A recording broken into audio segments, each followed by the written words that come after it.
All right, here we go. We are live. Welcome, everyone. It is Friday night. It is 7 p.m. That can only mean one thing.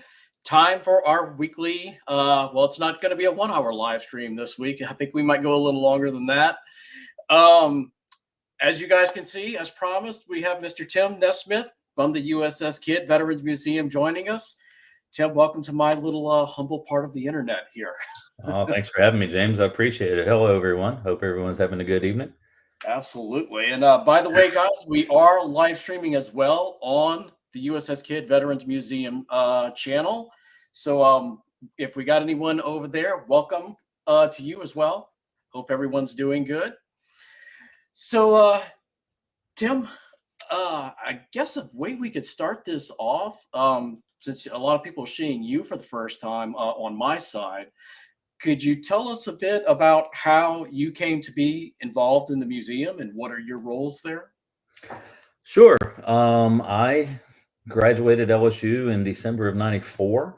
Go Tigers. Go Tigers. And as with anybody that graduates from the Department of Education at a university, you did a full semester of student teaching, and you probably didn't have any other jobs, any other income, and you pay the university for the privilege of going to work, but for no money, no paycheck. So when I got out, I had maybe about $300, $400 to my name, if that much. So I started doing some work here and there.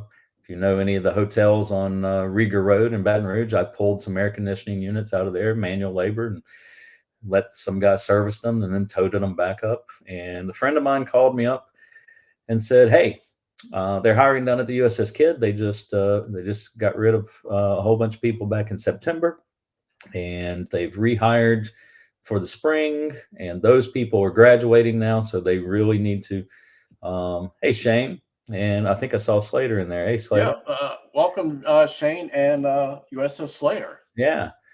So my friend Kevin Petty called me up and said those folks, those replacements are graduating, so they need people for the summer. I know you need to take tests to get your teacher certification. You've got the degree. You've got half of the certification done. You got to get the other half. Come work here at the museum, and it's right up your alley. You're teaching. You know how to teach already, so you know you can do this and get some income until you get your certification and to get a job in a school. So I applied, I got accepted, I started doing tours and overnights, and that September I kind of realized, you know, I kind of like this better. And you know, it's the best of both worlds. They had military reunions coming in, 50th anniversary of World War II, and I'm meeting all these veterans and men and women that I love to read about, and I'm meeting them face to face, learning stories that I've never heard before, and then I'm teaching the kids, and the kids want to be there because it's a cool classroom, and I don't give homework. Right. So I reached out to my ship superintendent at the time, Tim Rizzuto, who's at the Slater now, running it as their executive director. And I reached out to our executive director at the time, Maury Drummond, and said, "How do I get my foot in the door in this museum gig?" And they were very generous and said, "Give us your resume and give us your letters of, your references, letters of recommendation, that sort of stuff." And we have a conference, Historic Naval Ships Conference, coming in a couple of weeks, and we'll throw it out to our friends in the fleet, see what happens. And they were as good as their word. They did it, and from all reports, the overwhelming response was, "If you like this guy so much, why don't you hire him?" And they're like, "Well, we don't have any openings, for a full-time staff member." So fast forward, I'm following up on all those things. I'm writing to the North Carolina and to the Baton, and I actually got 2 job interviews with each of them. And unfortunately, neither of them panned out. But at the same time, it was fortunate. So, yeah, getting the word out about dry dock, definitely. Yes. So yeah, eventually that spring, our administrative assistant had some sort of medical condition, and her doctor said, "You need to retire and go home and play with the grandkids." And the boss asked, "Who do you think should replace you? Do you have anybody to recommend?" And she said, "Tim, because he knows computers." And this is 1996 at this point. He knows computers. You've got 2 computers on the whole facility, and in 4 years, the whole place is going to be run by computers, and he can get you there because he builds them, and he's been helping me with mine. And so she added, she said, "And you like him, and you're picky, so get somebody you like." So he hired me and gave me a shot, and I've been here ever since. And they haven't figured out that I don't know what the hell I'm doing. Well, I got a feeling that you must. I mean, you've been there since 1995. Don't tell anybody, because I really don't. Most of us in the fleet don't know what we're doing. We're winging it, dude. So, what your roles are: ship superintendent, and you're the education outreach coordinator. Right. I started out as administrative assistant and kind of ran the office and the education program, but I didn't have the title for any of the education stuff. Our director at the time didn't believe in titles, which, I get. But at a certain point in 2010, he bumped me out to the ship and said, "Take over the ship," and made me the ship superintendent and maintenance supervisor, which was a little bit daunting because the only maintenance I had done up to that point was on farm equipment in central Louisiana. And again, I had a heart-to-heart with Rizzuto at Slater, and I said, "Tim, I don't know what I'm doing here." And he said, "You know what you need." He said, "You know what the ship's supposed to look like. What's supposed to be there, what's not supposed to be there. You have a general understanding of what you need to do." He said, "The specifics of actually doing the cutting and the welding and doing the electrical and everything," he said, "you don't need to do that. You need to find the experts to do that. And you know how to do that." And so that's what I did. I actually ended up doing more maintenance on the building than I did on the ship, because I had people to do it on the ship, but they didn't want to touch the building, which I don't blame them. That building's nightmarish. It was not made to be, it was not user friendly, maintenance friendly. Wow. In some years, we have spent more money maintaining that white elephant of a building than we have in a World War II destroyer. But in 2014, they changed things up, got some more people in and everything. And they shifted me from maintenance to ship superintendent and education outreach coordinator, and that's what I've been ever since.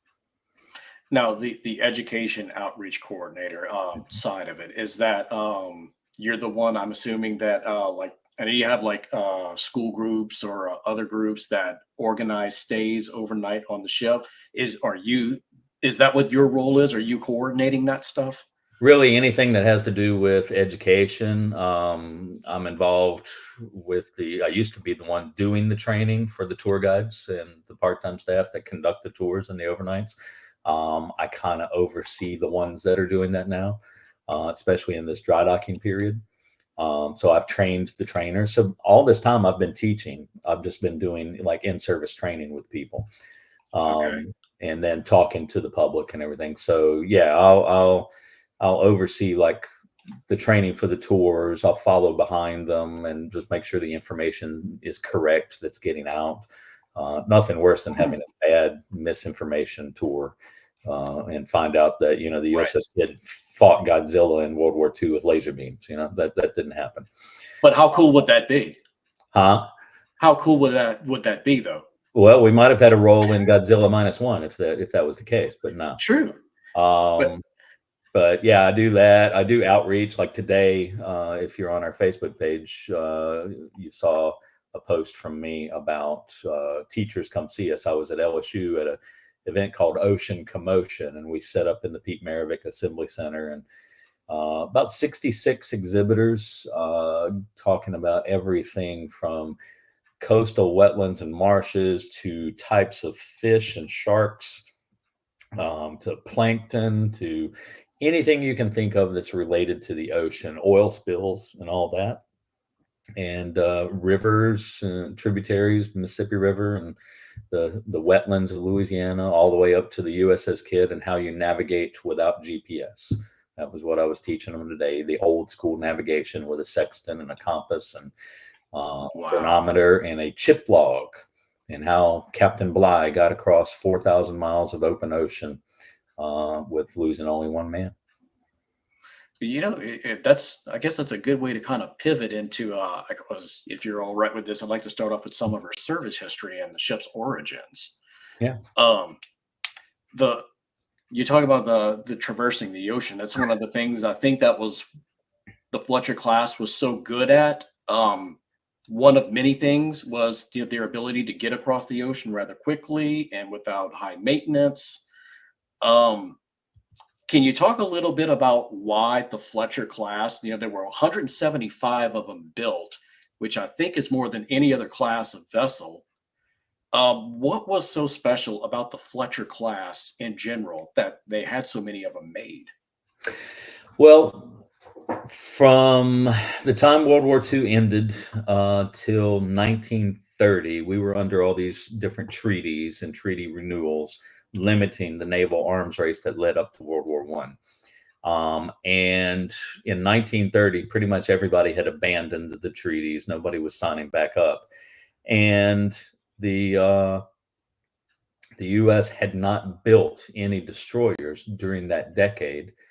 They had all these excess old four-pipers, Clemson and Wicks class. Any sisters still around? 3, besides Kidd. Oh, of Kidd. Okay, I'm like, yeah, I got one sister, but no, she's married. Yeah, the Clemson and Wicks class were aging out, and they needed to kind of update their destroyer design. So they started experimenting these small classes of 4 or 6 or 8 over the next decade. And these were what we call the gold players, because the guys that served on the Wicks and the Clemson class, they see these newer, larger destroyers with more modern features, and they're like, oh, those are gold plated. Those are the cream of the crop. And so the Navy was experimenting with these. Something new would be on each one of them as they came along. A little bit more, they're basically building their knowledge base, building it up. I want to say 1 or 2 of the classes, 10 classes during those 10 years, was actually had dual mounts, which you come to see later after the Fletcher class with the Sumners and the Gearings. And so all of the lessons learned in that decade of experimentation kind of saw fruition in the Fletcher class. All of it comes together on one design. You got longer legs for the Pacific. The Fletchers were designed specifically to operate in the Pacific because the U.S. military foresaw that we would be going up against the Japanese in the next big war. And so when they came out, it was a good design, and they ordered a good number of them. And then when the first one started getting into action in Guadalcanal, they're sending reports back. Hey, we converted this space to a CIC, and it's working great. So make all the new ones with a CIC and put this here and that there, and more power outlets and stuff like that. And they're making the changes right in the shipyards. It was the platform that benefited from all the previous experimentation. And then they extended the run to make it 175 ultimately. And you're right, it is the largest run of destroyers of a class in U.S. history. Nothing else has come close to it yet. That in itself is amazing. That's right there is just a testament to how amazing those ships themselves were. Yeah. So getting into Kidd's history specifically, let's see. I'm going to do this right here. And I apologize for the coughing. I've been fighting nasal infections for weeks now. So you're good. So wish I could do a better job of getting this to pull up, but here we are. Kidd's origins herself, you can say, started right here. That's right. On this day. She was named for Rear Admiral Isaac Campbell Kidd Sr., and he was killed on the flying bridge of the Arizona during the attack on Pearl Harbor. The last folks that laid eyes on him said he was up there directing anti-aircraft fire while Captain Van Valkenburg down below was running the ship. And Admiral Kidd Jr., his son, Isaac Jr., made a higher ranking admiral later on at the end of his career. He told me on the phone at one point, we asked him, your dad is interred with the rest of the crew on the Arizona. And he said, no, he said that bomb blast incinerated Dad. There's nothing left of Dad. They found his ring, his academy ring, up on the bulkhead. It was fused from the heat to the bulkhead. And they also found Van Valkenburg's ring one level below, also on the bulkhead.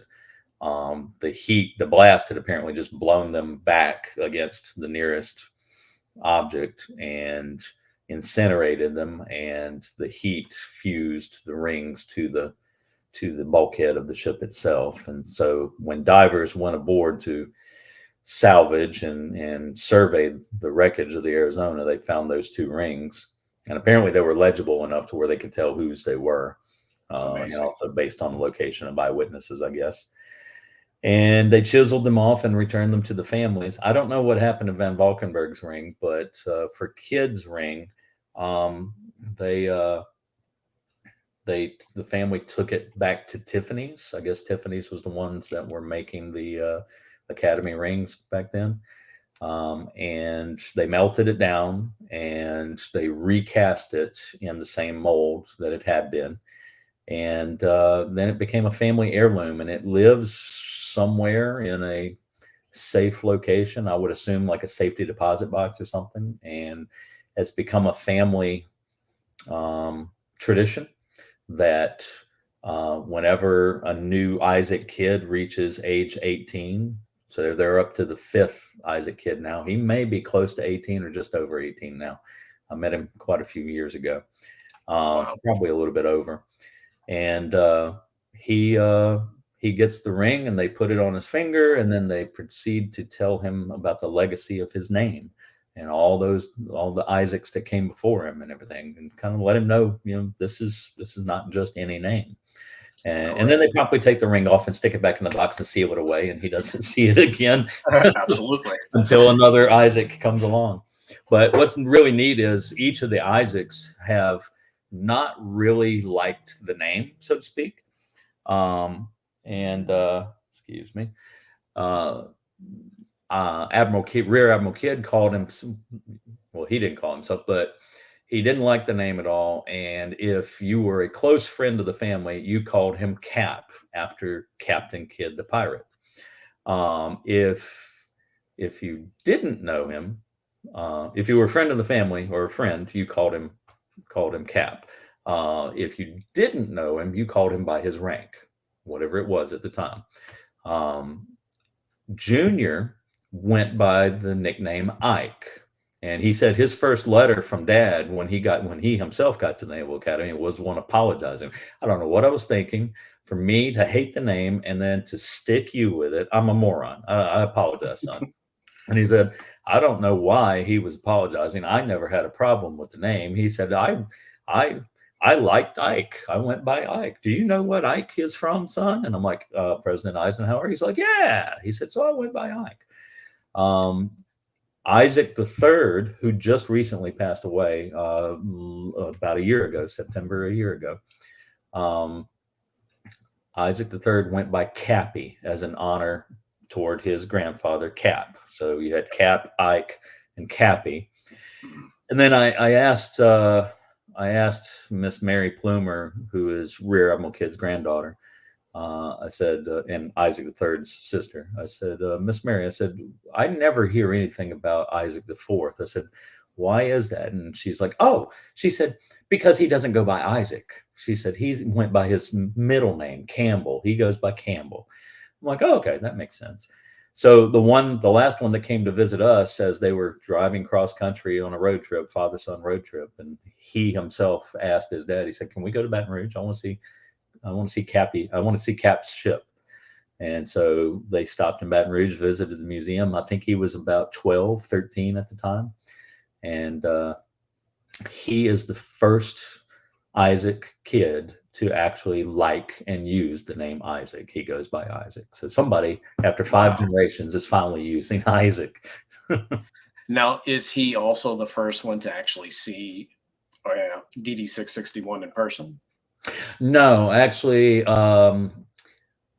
Isaac Jr., actually flew his flag from DD 661 for a very brief period, brought his staff on board. They operated for, I think, a few days, and then moved back to his normal flagship when he was in charge of the squadron that Kidd was in the Atlantic in the 60s. So he had that connection, and he kept a close eye on it. I got a couple of different stories from crew members of that period that, every once in a while, Commodore Kidd would drop in, and in one instance, it was right before the Cuban Missile Crisis, and he got the gunnery officer, who was the senior officer on board at that moment in time, really junior grade lieutenant, really freaked him out that, this guy's coming on board. And he said, "Son, is Dad's ship ready for war?" And he's like, "Well, sir, I've got 2 rifles and 3 smoothbores." And Ike was a gunnery officer during World War II on the Putnam, and so he knew exactly what he was saying. He's like, "Show me your gunnery logs," and they took him up and pulled it all out, and he looked over the paperwork, and he's like, "Excellent record keeping on your guns, son." He said, "You've shot the rifling out of 3 of those 5-inch guns." So he said, "I'll be in touch." And he leaves, and the senior officers all get back, and they're all in a tizzy because, the Commodore was on board and they weren't there. And they hear the story, and I'm like, well, he seemed pleased. So, okay. So the next morning, here come 3 new 5-inch barrels showing up on the wharf on a flatbed trailer for installation. So they're like, "You have a papal dispensation from the Commodore. He takes care of you. We know how to get the Commodore's attention now." Right. Yeah. Cappy, Isaac III, when the current USS Kidd, DDG 100, was christened in Pascagoula in 2005, he and his wife traveled over afterwards and toured the museum and toured the ship. And he very much enjoyed the ship and became a supporter from then on. And every year, like clockwork, I'd get a phone call from him, and he'd say, "Tim, I'm saying," at one point after previous administrations have rotated out, I was the only one left that he knew, and he liked, I guess, the personal touch of knowing somebody to talk to in person. Absolutely. Instead of just sending an email or calling in the blind. Right. And so he latched on to me for whatever reason, and he said, "Tim, I'm sending you a check." And I'm like, "Okay." He said, "I'm sending it to you directly. You make sure it goes where it's going." "Okay, yes, sir. Yes, sir, Captain." The 4th, I don't know if Campbell has ever come through. I don't know. Like I said, I've never heard too much about him, but then the 5th has come through that one time, and I'm assuming he's busy with high school or college and girls at this point. He's that age. So, well, we all go through that age. Yes, we do. But going back to what you were saying just there a second, how he sends the check to you and he makes sure that you want to get it. There, you see this a lot in other business aspects too, where if you deal with a certain person for so long, be it a certain company, you get comfortable with that person, and you've got that repertoire and that relationship, and you build relationships that way. And I think that's a credit to having you at the ship for this very reason, because you see this on all sorts of business, not just, at the museum. Right. And before me, it was our longtime director, Maury Drummond, for 22 years. And before Mr. Drummond, it was our ship superintendent, Tim Rizzuto. And alongside him, kind of overlapping the both of them, was Jesse Eves, who was our maintenance supervisor. And then we had a volunteer that was with us for 35 years, Garrett Lynch. If somebody wanted to know something about Kidd, they usually hit one of those three people. And then I've been there long enough; they just have no choice. There's nobody left but me. Right.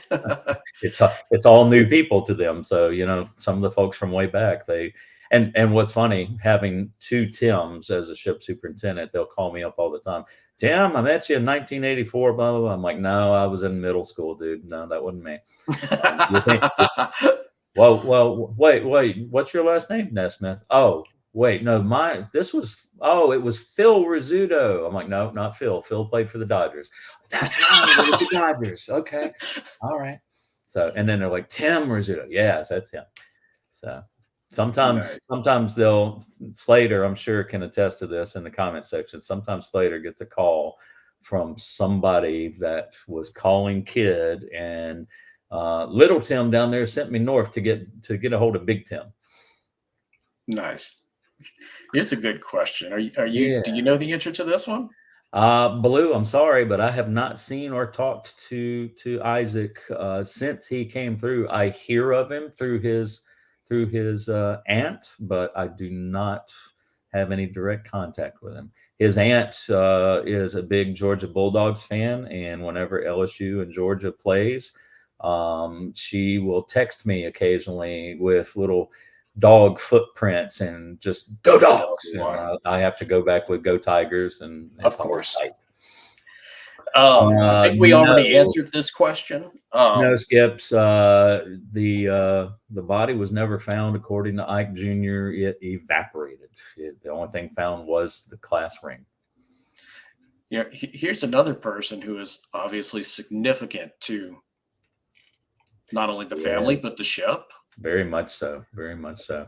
Who are we looking at here, Tom? This is Inez Nellie Gilmore Kidd. This is Rear Admiral Kidd's widow. And this picture is of her about to break the christening bottle on the bow of DD 661 on you can see it right here in her hand. 1943. And that bottle is on display in our museum in the Kidd exhibition room, along with her picture. It amazes me, these christening bottles, the way they wrap them with those ribbons and everything, even with the interior structure, the glass shattered, everything's still contained and it all stays together. So we have a christening bottle from the USS New Orleans, the cruiser, and it's still intact. And I'm like, how did they figure out how to do this? It's amazing. I'd love to see a demonstration of how they make one.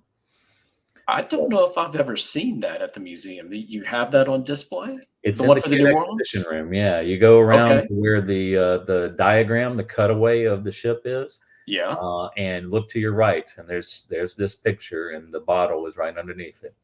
The ribbons that were attached to the neck of the bottle, you can kind of see them draping over the top of the bottle a little bit. Red, white, and blue. There's 3 ribbons, and they all have USS Kidd on them, DD 661. The Kidd family asked back in 2005 if we could detach those ribbons and bring them to Pascagoula with us. And so we did, and they attached them to the bottles that Miss Plumer, Admiral Kidd's granddaughter, Rear Admiral Kidd's granddaughter, and her sister Regina, they both christened the DDG 100. And so there's a connection there between the 2 destroyers, that both the ribbons were with both christenings of both destroyers. And of course, DDG 100 is the current USS Kidd, which is an Arleigh Burke class, correct? Correct. Nice. Have you been on that ship by any chance? No, and that's a sore subject. I'm sorry. No, it's not sore in that manner, but I don't let people forget it. We got invited to go to the christening, which I got to go to, but didn't get to tour ahead of time at least that I'm aware of. And then she got banged up by Katrina that August. That was January of 05. In August of 05, Katrina banged her, picked her up, pushed her ashore, and then drug her back off ashore. And she got a tear in her bow and her skin. And so they had to do some repairs. So she didn't commission until 2007. And they did it in Galveston. And the museum worked it up and said, let's rent out a bus. We'll get on the bus and we'll drive over. And I was going to drive myself, but as it so happened, they didn't hire enough people to handle all the overnight camping. And since I was in charge of overnight camping, it fell to me. I jumped in on an overnight the night before, which killed my plans to drive over with a couple of the tour guides, a couple of the staff members. So I had to ride the bus. Well, the bus was full of all the old folks. And they stopped at a Luby's to eat, and they stopped at the hotel ahead of time. And then everybody gets back on, and we got to the location, the pier, and commissioning is starting right now. And it's like, maybe I'll get time to tour the ship afterwards. And as soon as the commissioning was over, let's get on the bus and get back to the hotel. And I'm like, we didn't tour the ship. Now my tour guides that I was supposed to go with, they're grown and gone and out there the careers. Every once in a while, one of them will poke me and go, "Did you ever get to tour the 100?" Shut up. Wow. They know how to dig it in. So no, I have not gotten to tour her, but I did get to tour the 993. She came to New Orleans in '97 for Mardi Gras, and so that was a thrill to be able to go on her. But she is active in some other countries' Navy, correct? Taiwan. Okay, I thought so. And that was actually those ships are named for Kidd. Like that's the name of the class, is it not? Yeah, they had built them for the Shah of Iran, and he came over for surgery. Excuse me. Mm-hmm. And while he was away, the Ayatollah led a revolt, a coup, and the government got overthrown, and the Shah was here in exile. And they had ordered for his Navy 4 Spruance class variants. They changed them up a little bit with the ventilation and the air conditioning and the air systems for the cooling for the engines and everything for the Middle East, service in the Middle East. And they're finishing them up, and the Navy looks up and says, we are not going to give 4 high-tech, guided missile destroyers to an enemy of the U.S. So they took them in, and then they had to name them. And so the naming system is, heroes of the U.S. Navy. So somebody looked up apparently and said, how about the first 4 admirals that were killed? There were 5 admirals killed. What about the first 4 admirals that were killed in World War II? And they're like, okay, we'll name them in that order. And so the first one killed was Rear Admiral Kidd. And so that became the Kidd class. And he was also, going back to Admiral Kidd, he was the first flag officer killed in the war, was he not? Correct. Okay. So we're getting into the ship itself here. I found some old pictures of her. I apologize if these are not in the correct historical order. No, that's all right. But yeah, let's talk about her service history. I know she briefly served in the Atlantic before she went over to the Pacific. What was she doing exactly in the Atlantic, and how long was she there? Well, she commissioned in April 23rd of 43, and then she started shakedown cruises, went up to Casco Bay, Maine, did some shakedown, just testing out systems, getting the crew used to operations on the ship. Because a lot of them were, fresh recruits, fresh out of training.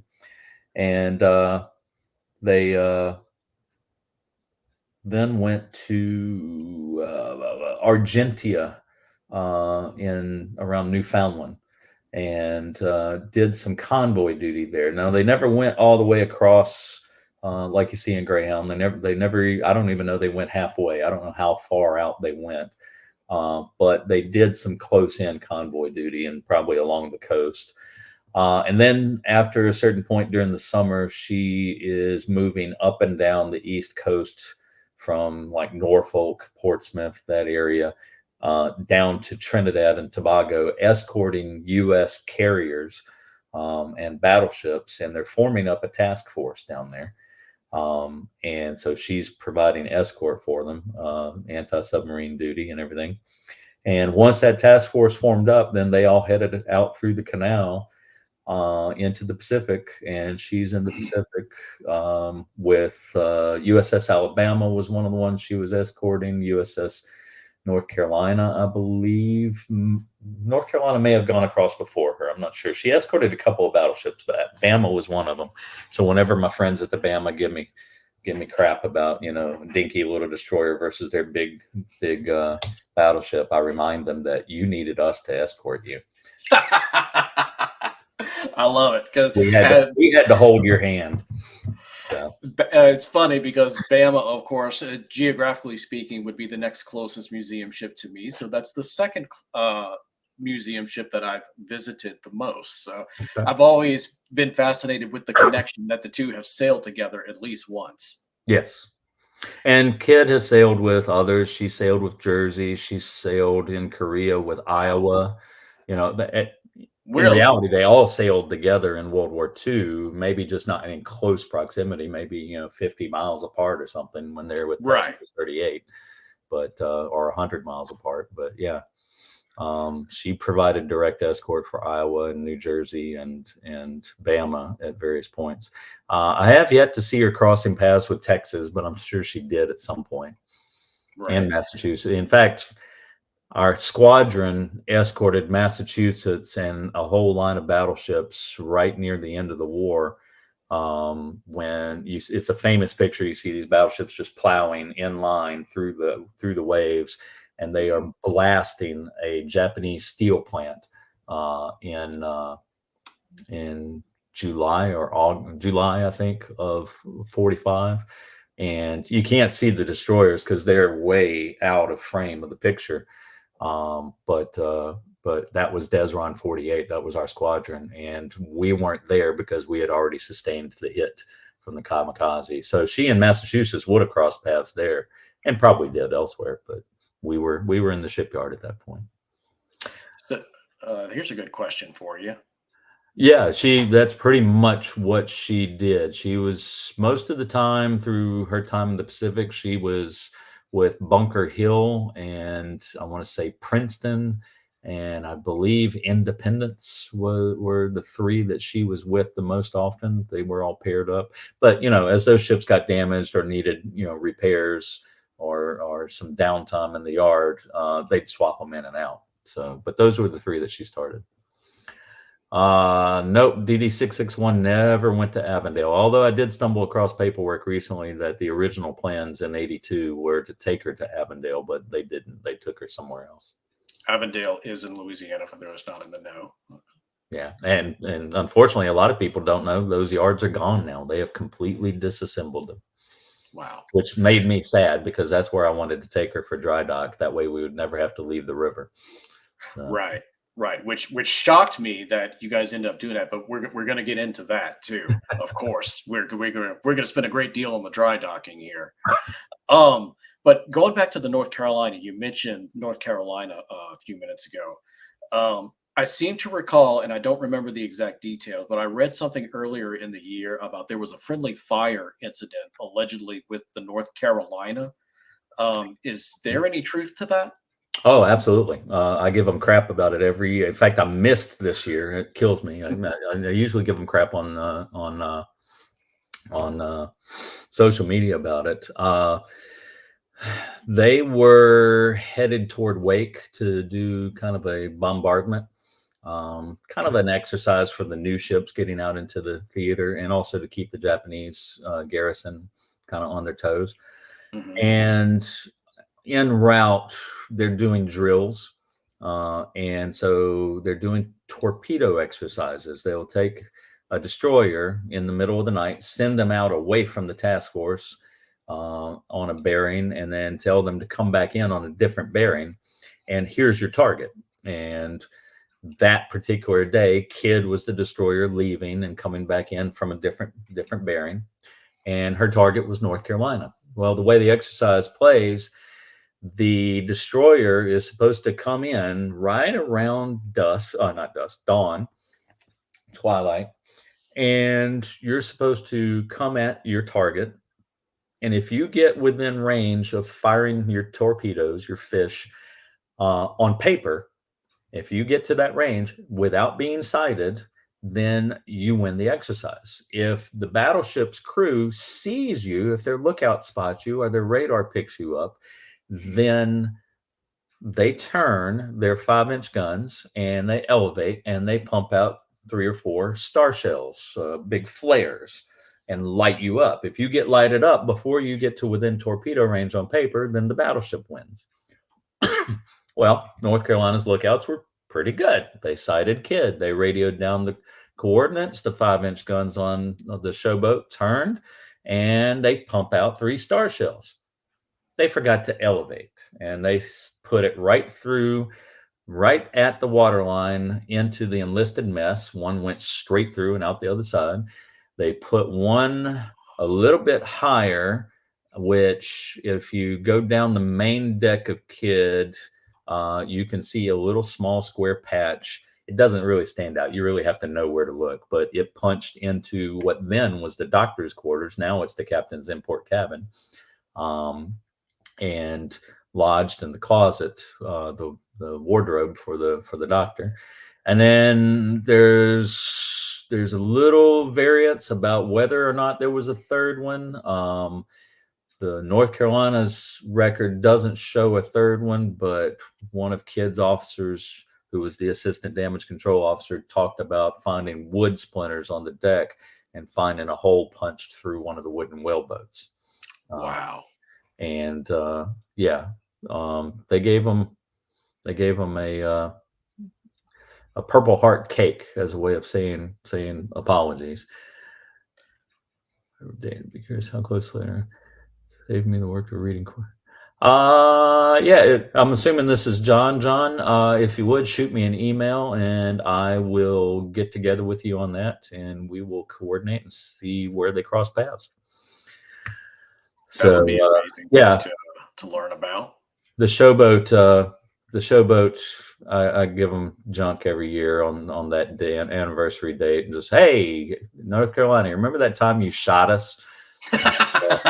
They don't respond. They just ignore me, which is just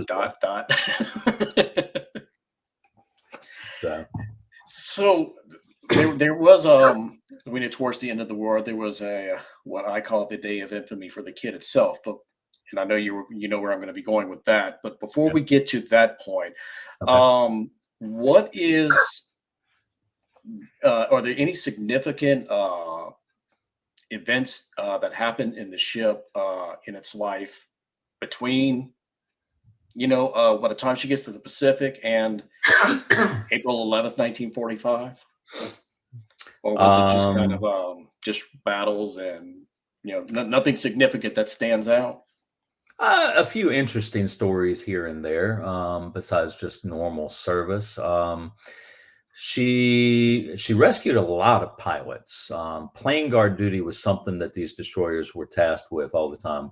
And if you're not familiar with what plane guard duty is, the carriers, if they have a mishap and a plane takes off and something goes wrong and they have to ditch, or if a plane overshoots on landing or is out of fuel and can't make it back, there's always one destroyer trailing behind the carrier.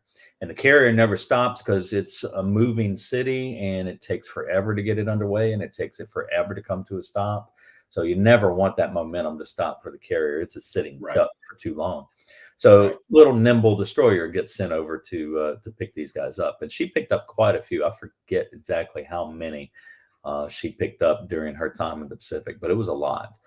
And then she'd transfer them back and she'd ransom them for ice cream.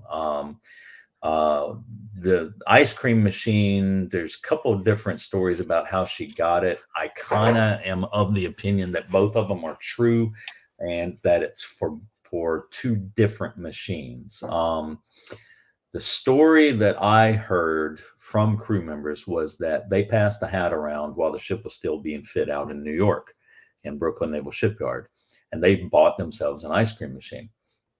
And the officers were still living on shore at that point, and just the enlisted crew was living on board.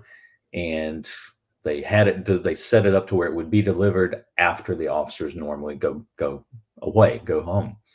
And here comes the ice cream delivery truck. Boom, they drop it on the dock, sign the bill of lading, off they go. And they uncrate it, and they're like, oh man, this thing's too big to go down the ladders. We'll never get this on board. So they pass the hat around a little bit more. They go over to one of the yard birds, one of the shipyard workers, and they say, hey, you got a cutting rig? Yeah. Cutting and welding? Yeah. Okay, you want to make a little extra money? Come over to, this slip over here at so-and-so Wow. time. And, it's after the Great Depression. This guy's like, yeah, sure, I'll take the money. And he goes, and they've already got it marked out for him, chalked out, and he cuts in the side of a brand new destroyer, still got the new car smell to it, cuts a hole in the side, and they use the whaleboat davits and they swing the ice cream machine into the food service line. And then they swing the metal back up and weld it back into place, and then they get the grinders out and they grind the weld smooth so nobody will see it, and then they slap paint on it, and all is right with the world. Well, Commander Roby was not a stupid guy. He was very sharp. I got to meet him once. It was very impressive how sharp that man was. And he apparently comes down the dock the next morning, sees his ship, and sees something wrong with it immediately, because it's been sitting in the salt water now for almost 2 months. And everything is beginning, paint begins to fade and the UV, a little bit of surface corrosion if the paint, just has a little nick in it somewhere. And so there's some wear and tear already on the ship. And then there's this bright, freshly painted, perfect rectangular, spot. And he's like, what, that wasn't there yesterday. Backs up, figures out from the outside where he needs to go, goes on board, goes down to the food service line, comes out. There's this piece of machinery there that wasn't there before. And they said he just kind of started laughing and turned around and left. And they were like, I wonder what he's laughing about. But hey, we didn't get in trouble, so who cares? Right. Well, they found out because destroyers get a different supply list than battleships or carriers or, troop ships or hospital ships, all of which have ice cream machines.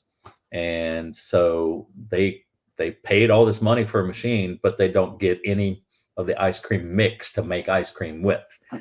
So that's when the little pirate motif, where one of their crew members had painted a pirate up on the smokestacks, and Mrs. Kidd, who was the sponsor, got them permission to fly the skull and crossbones and to paint the pirate up on the stack. The flag was more of an issue than the pirate itself, because stack art was fairly common, but flying a pirate flag, according to Ike Jr., was kind of like, you're going to tell a widow no who's a widow of a Medal of Honor recipient? And they're like, oh, yes, ma'am, whatever you want. Fair point. So yeah, they took that pirate motif and started ransoming the pilots whenever they would send them back over, which is kind of, destroyers would automatically get ice cream, as a treat from the carriers for returning pilots. So that wasn't a big deal. But then they took it to refueling operations and passing mail, to where, hey, you want your mail and you want it dry, send us your ice cream mix now. So that was one of the little things that we had learned. And the other story, Roseanne Gipe, who had worked here in the 80s and then came back as our director from 19 through 2022, 2019 through 2022. And she also worked at the Slater. She had heard that the ice cream machine was purchased by a ladies' club of some sort. And the reason I think both stories are true is because when you look at some of the pictures of the interior destruction and damage from the kamikaze attack in the food service line, there is some uniquely shaped, what looks like cowlings, like the outer skin of machinery that looks suspiciously like the ice cream machine's outer cowlings. And so I'm wondering, there was shrapnel all through that side of the ship. And I'm wondering if the ice cream machine took a hit from shrapnel and they had to go back when they went back into the shipyard. A women's club bought them a replacement ice cream machine, maybe. But both of them could be right. Both of them could be wrong. We don't have any paperwork on the ice cream machines. But you've told this story, I'm pretty sure, in History Axon and in other places. Whereas when Kidd would go meet up with like certain ships, she would collect a booty of ice cream. Right. Because being on those ships in the South Pacific was basically a nightmare. They're like basically giant heat boxes. Yeah. So ice cream is essentially gold. It's a nice treat. Yeah, it's a nice reprieve. Right. One of the stories that I hear that just is amazing to me is the Lexington. The first Lexington is going down after, I think, the Battle of Santa Cruz or the Battle of Coral Sea. I forget which one. And they're waiting for other ships to come up and take them off, and they're all up on the flight deck. And so just from the heat and the toil of battle and the anxiety and the terror and everything, there's nothing else to do while they're waiting. It's hurry up and wait. And you're worried ship may just drop out from under me at any minute. So the stewards started up the ice cream machine and they started serving soft serve to all the guys. All the guys had a little cup of ice cream. And some of them, as the ship's going down, they scoop up their ice cream and they set the cups down on the flight deck and then jump overboard, So ice cream meant a lot to these guys. It was a huge morale booster, so much so that the Navy bought a barge from the concrete barge from the Army, fitted it out, and its sole job was to make ice cream and then store ice cream to disperse through the fleet whenever the ships came into Ulithi Atoll. Nice. So, and the value of that in the 1940s was something like $1 million. And so ice cream was, like I say, essentially gold to these guys. Yes. Going back to the whole pirate theme and all that, and I remember Parks telling a story, and I might butcher the story because it's been a while since I heard him say it, but essentially, they were told in the beginning, the hat that Parks wears, it's got the skull and crossbones. They had hats made like that. That was okay. From Korea, yeah. That's Korea. Okay. Yeah. Can you tell that story real quick? I mean, I know we're still in World War II, but sure. When they recommissioned the ship in 1951, they headed out to Japan and to start patrolling around the Korean Peninsula. And then part of the Korean War patrols also involved diverting down, and they'd take you off the gun line, so to speak, and they'd rotate ships in and out. But they're maintaining a patrol back and forth in the Formosa Straits between Taiwan and China, because it'd be very easy for us to be distracted up in Korea and then China come across and invade Taiwan. So they would rotate destroyers down there to regularly patrol the straits. And Kidd had patrolled the straits for a little bit and then called on Hong Kong. And the guys had been apparently doing a good enough job that Captain Jeffries wanted to reward them. And so out of his own pocket, he went to a tailor while they were there and had them make enough hats for the entire crew. And the hat was a red hat with a white skull and crossbones on it and the name Kidd. And I read this oral history about it, and we stumbled across we were doing an inventory of the artifacts of the archives around 2014, and somebody opened up a box and pulled out a red hat, and they're like, "Hey Tim, when did we sell these? In the gift shop? This is kind of cool." And I looked over and I was like, "Ugh!" that's the hat. And they're like, they saw my reaction. They're like, what in the world? And I'm like, be careful with it. How fragile is it? Get your grubby hands off of it, Right. Put on some gloves. Get it in the case immediately. Yeah, and I was surprised to see it because the oral history goes they got their hats. He dispersed them on the ship when they left Hong Kong, and the first unrep that they did, underway replenishment, refueling, getting supplies and everything, they're pulled up alongside a carrier, and in fact, I want to say it was the Bennington. And an admiral looks down from the island and sees these guys running around on the destroyer, doing the unrep, moving lines, oil lines, supplies, block and tackle, and sees these red hats on them. And he's like, that's not regulation. Get those hats off. I don't want to see a single red hat, in sight anywhere in 5 minutes or else. And get rid of that pirate flag. Get it down. And so they went through and supposedly, according to the oral history, collected all the hats. So they didn't get to keep the hats, which was kind of sad. I would think, okay, guys, put your hats in your lockers and just don't wear them, take them home with you, something like that. But I don't know. He didn't go into that sort of detail. He just said that they collected the hats. So for a red hat to surface after reading that, I was really excited. And I made sure, that we kept that story and kept that hat, locked up so that we didn't lose it. And then Parks became director in 2022 and wanted to redo our gun deck exhibit to talk about how the pirate mascot came along with the Kidd and how it developed. And he has a huge affinity for pirate stuff. And he was asking what artifacts that we have related to the pirate that we could put in a display for 661 and 993 and 100. And I mentioned the hat, and he went over the moon. And apparently you can go, I forget, it's been a while, but you can go to the Kidd website and email us and let us know that, you want the hat. And he can put you in touch with, I think, somebody on Etsy maybe who manufactures the hat. It's done just like the old hats were in the 1950s. It's got the long bill and everything, sewn to the same standards. And it's a little pricey, but part of the proceeds go to support the ship.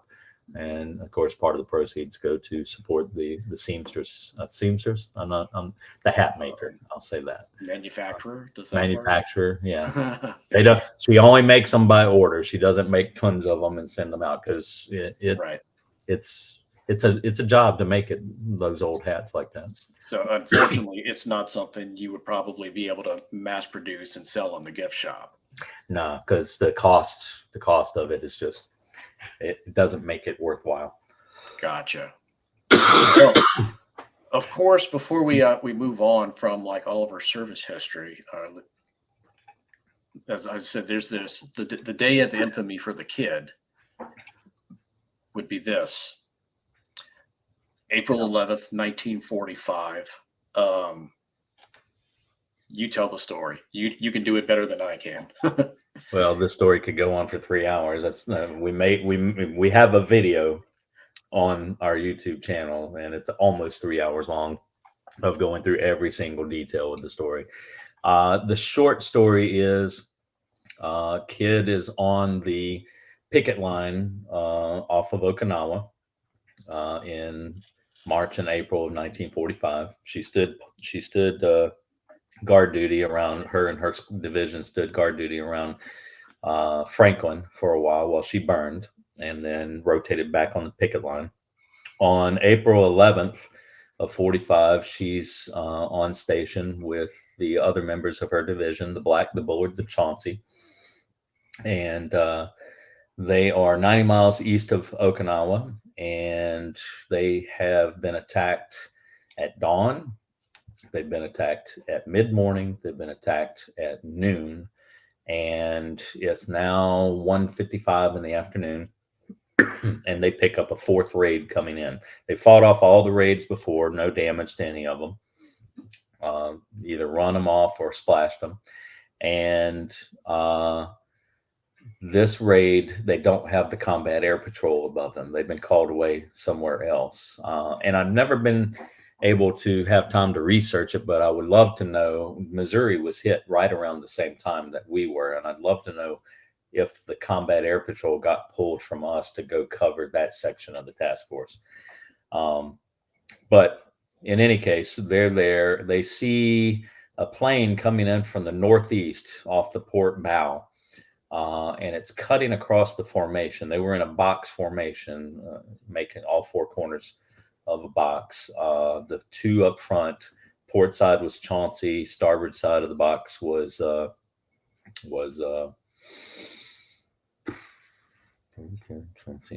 Bullard.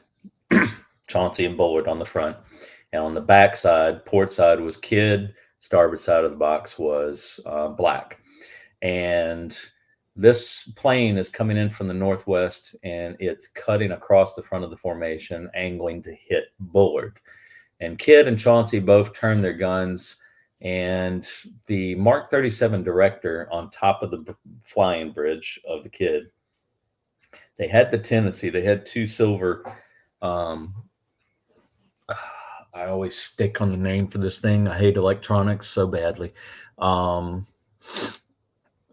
Circuits, I guess, silver circuits. It's not circuits, but anyway, it's two posts basically. And when they heat up, they tend to melt. And if they melt together, contacts, that's the word. Two silver contacts. And when they heat up from a lot of use, they tend to melt. And if they melt together to where they're touching each other, you get a continuous circuit, and it runs away in train and rotation. And that happened at just this moment. And the director runs away to port until it hits its stoppers with it almost facing the mast. Now, when it does that, it takes the 5-inch guns with it. So they're off point now. Fortunately, Chauncey called out, "We have the ball."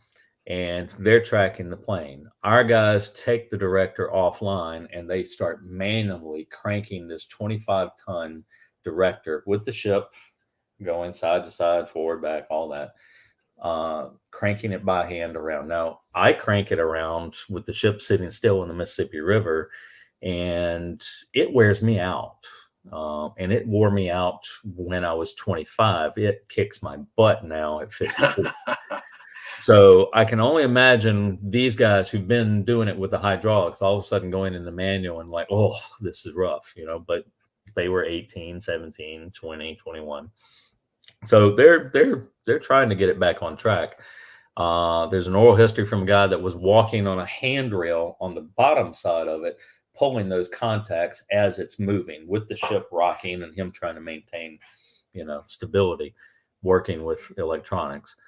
And he's trying to get that pulled out so they can get it, back on its hydraulics and electric motors and everything. While that's going on, our signalman, Bill Gath, saw what was going on with Chauncey, and he said, normally these 5-inch guns, they would be kind of jerky. You'd see them move forward. Oh, they overshot, hold up, wait for the plane to catch up, elevate. Okay, catch up to him. It wasn't a smooth tracking usually, according to him. Some gunner's mates would probably take him to task for that because he's a signalman and doesn't know what he's talking about, but who knows?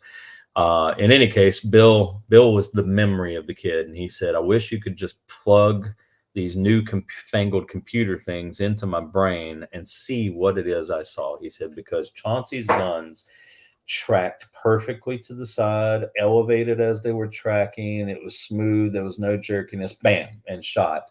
And he said, normally you would hit the planes and a wing would disappear or the tail would break off and they'd spiral down and everything. He said they center punched this plane and the whole thing just disintegrated in a fireball. He said it was the most beautiful piece of gunnery I've ever seen. So Bullard is okay at this point.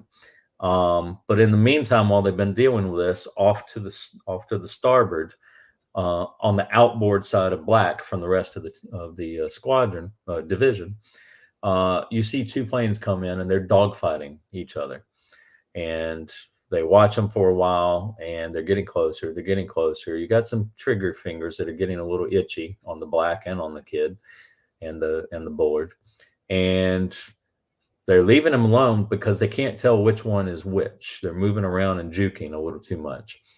And so they can't get a firm ID on any markings on the planes.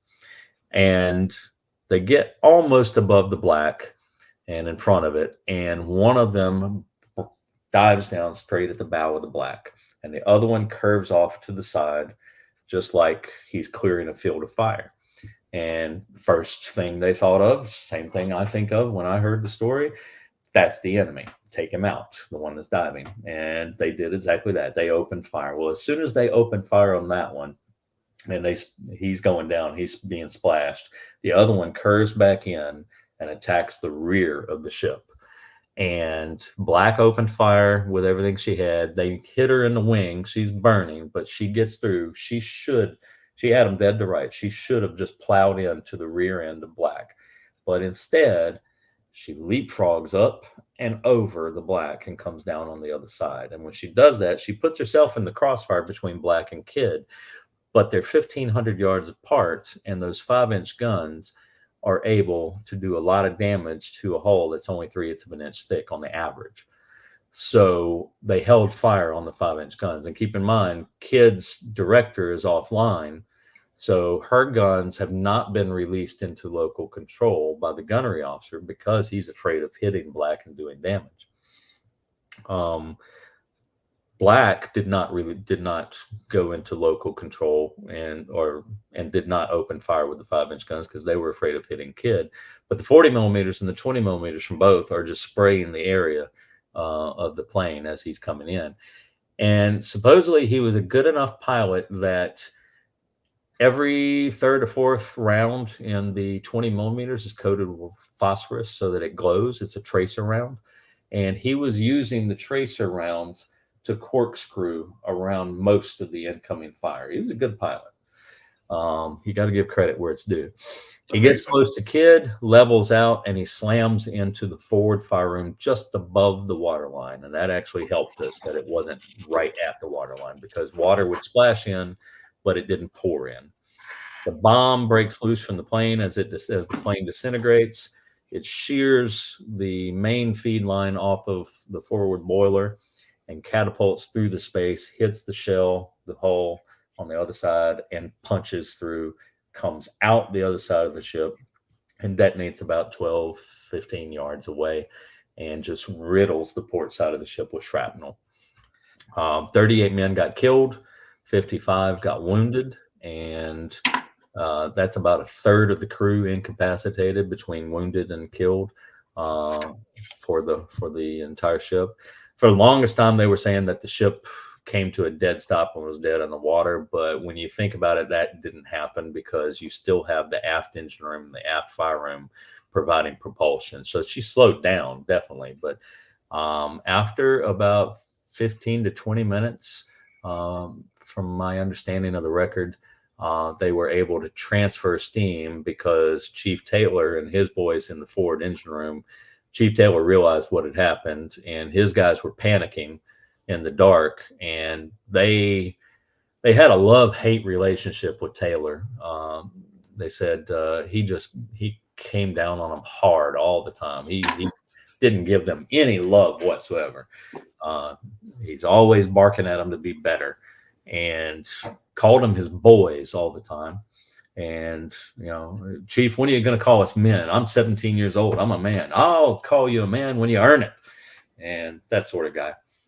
And said everything went dark because the front half of the ship would have been taking electricity from that engine room, which gets its steam feed for the generators from that fire room that went down. So said everything when there went dark. They were all kind of edging toward the ladder, and said you hear stomping across the deck plates in the dark, and then a big meaty hand landed on John Machawk's shoulder, and you hear right in his ear, "Machawk, go down below, get some battle lanterns, get this place lit up." "Yes, Chief." It said, didn't even think about it. "Yes, Chief." And then you hear bam, bam, bam, and a big meaty hand hits somebody's shoulder. "I need you to do this." And boom, boom. He's walking around the engine room in the dark. Can't see a damn thing, but he knows that room so well. He knows where to step up, where to step down, all that. and he got every single one of the crew moving. And then when one of them would finish something, he'd be back around to them and give them something new to do. And ultimately, when they all finished what they were doing, the rooms lit up a little bit. Al Ionson, who gave the oral history, he said, we're all looking at each other like, what next? And he's looking around the room at everything he's told them to do. And he turns to Machok and he said, Machok, call the bridge and tell them the boys in Chief Taylor's gang are ready to switch feed over to the aft fire room. He was getting them ready to take steam so they could get both propellers going again and get up to speed. And then he yelled out, belay that, telling the men in Chief Taylor's room are ready to take steam from aft fire room. And he said, Tim, at that point, we were ready to follow him anywhere he wanted to go. He said, you always hear people say, I'd follow that man to hell and back. He said, we wouldn't have followed him to hell and back. If he went to the pearly gates and said, kick God out of the throne, he said, we would have died trying. He said, we just earned that man's respect. We would do anything for him.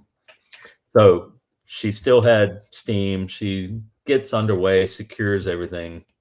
And one more plane comes in and tries to attack her a few hours later, and she left trailing smoke. And they buried their dead at sea, and they made port at Ulithi 4 days later on the 15th. And the last crew member who was missing in action, that they knew he was down in the wreckage, they finally got him out and buried him on Ulithi Atoll.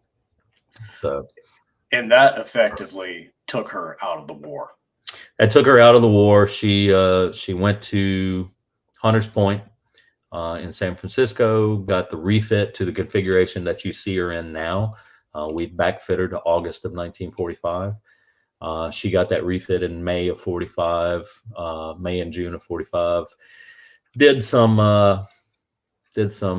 refresher training because they took half her crew and sent them to other ships coming out of the shipyard, and then brought a green half of a crew from boot camp and basically trained them up with seasoned crew members, and was en route to Hawaii when they dropped the atomic bomb. And that was it. They said, hey, can we go back to San Diego? And they're like, no, keep going.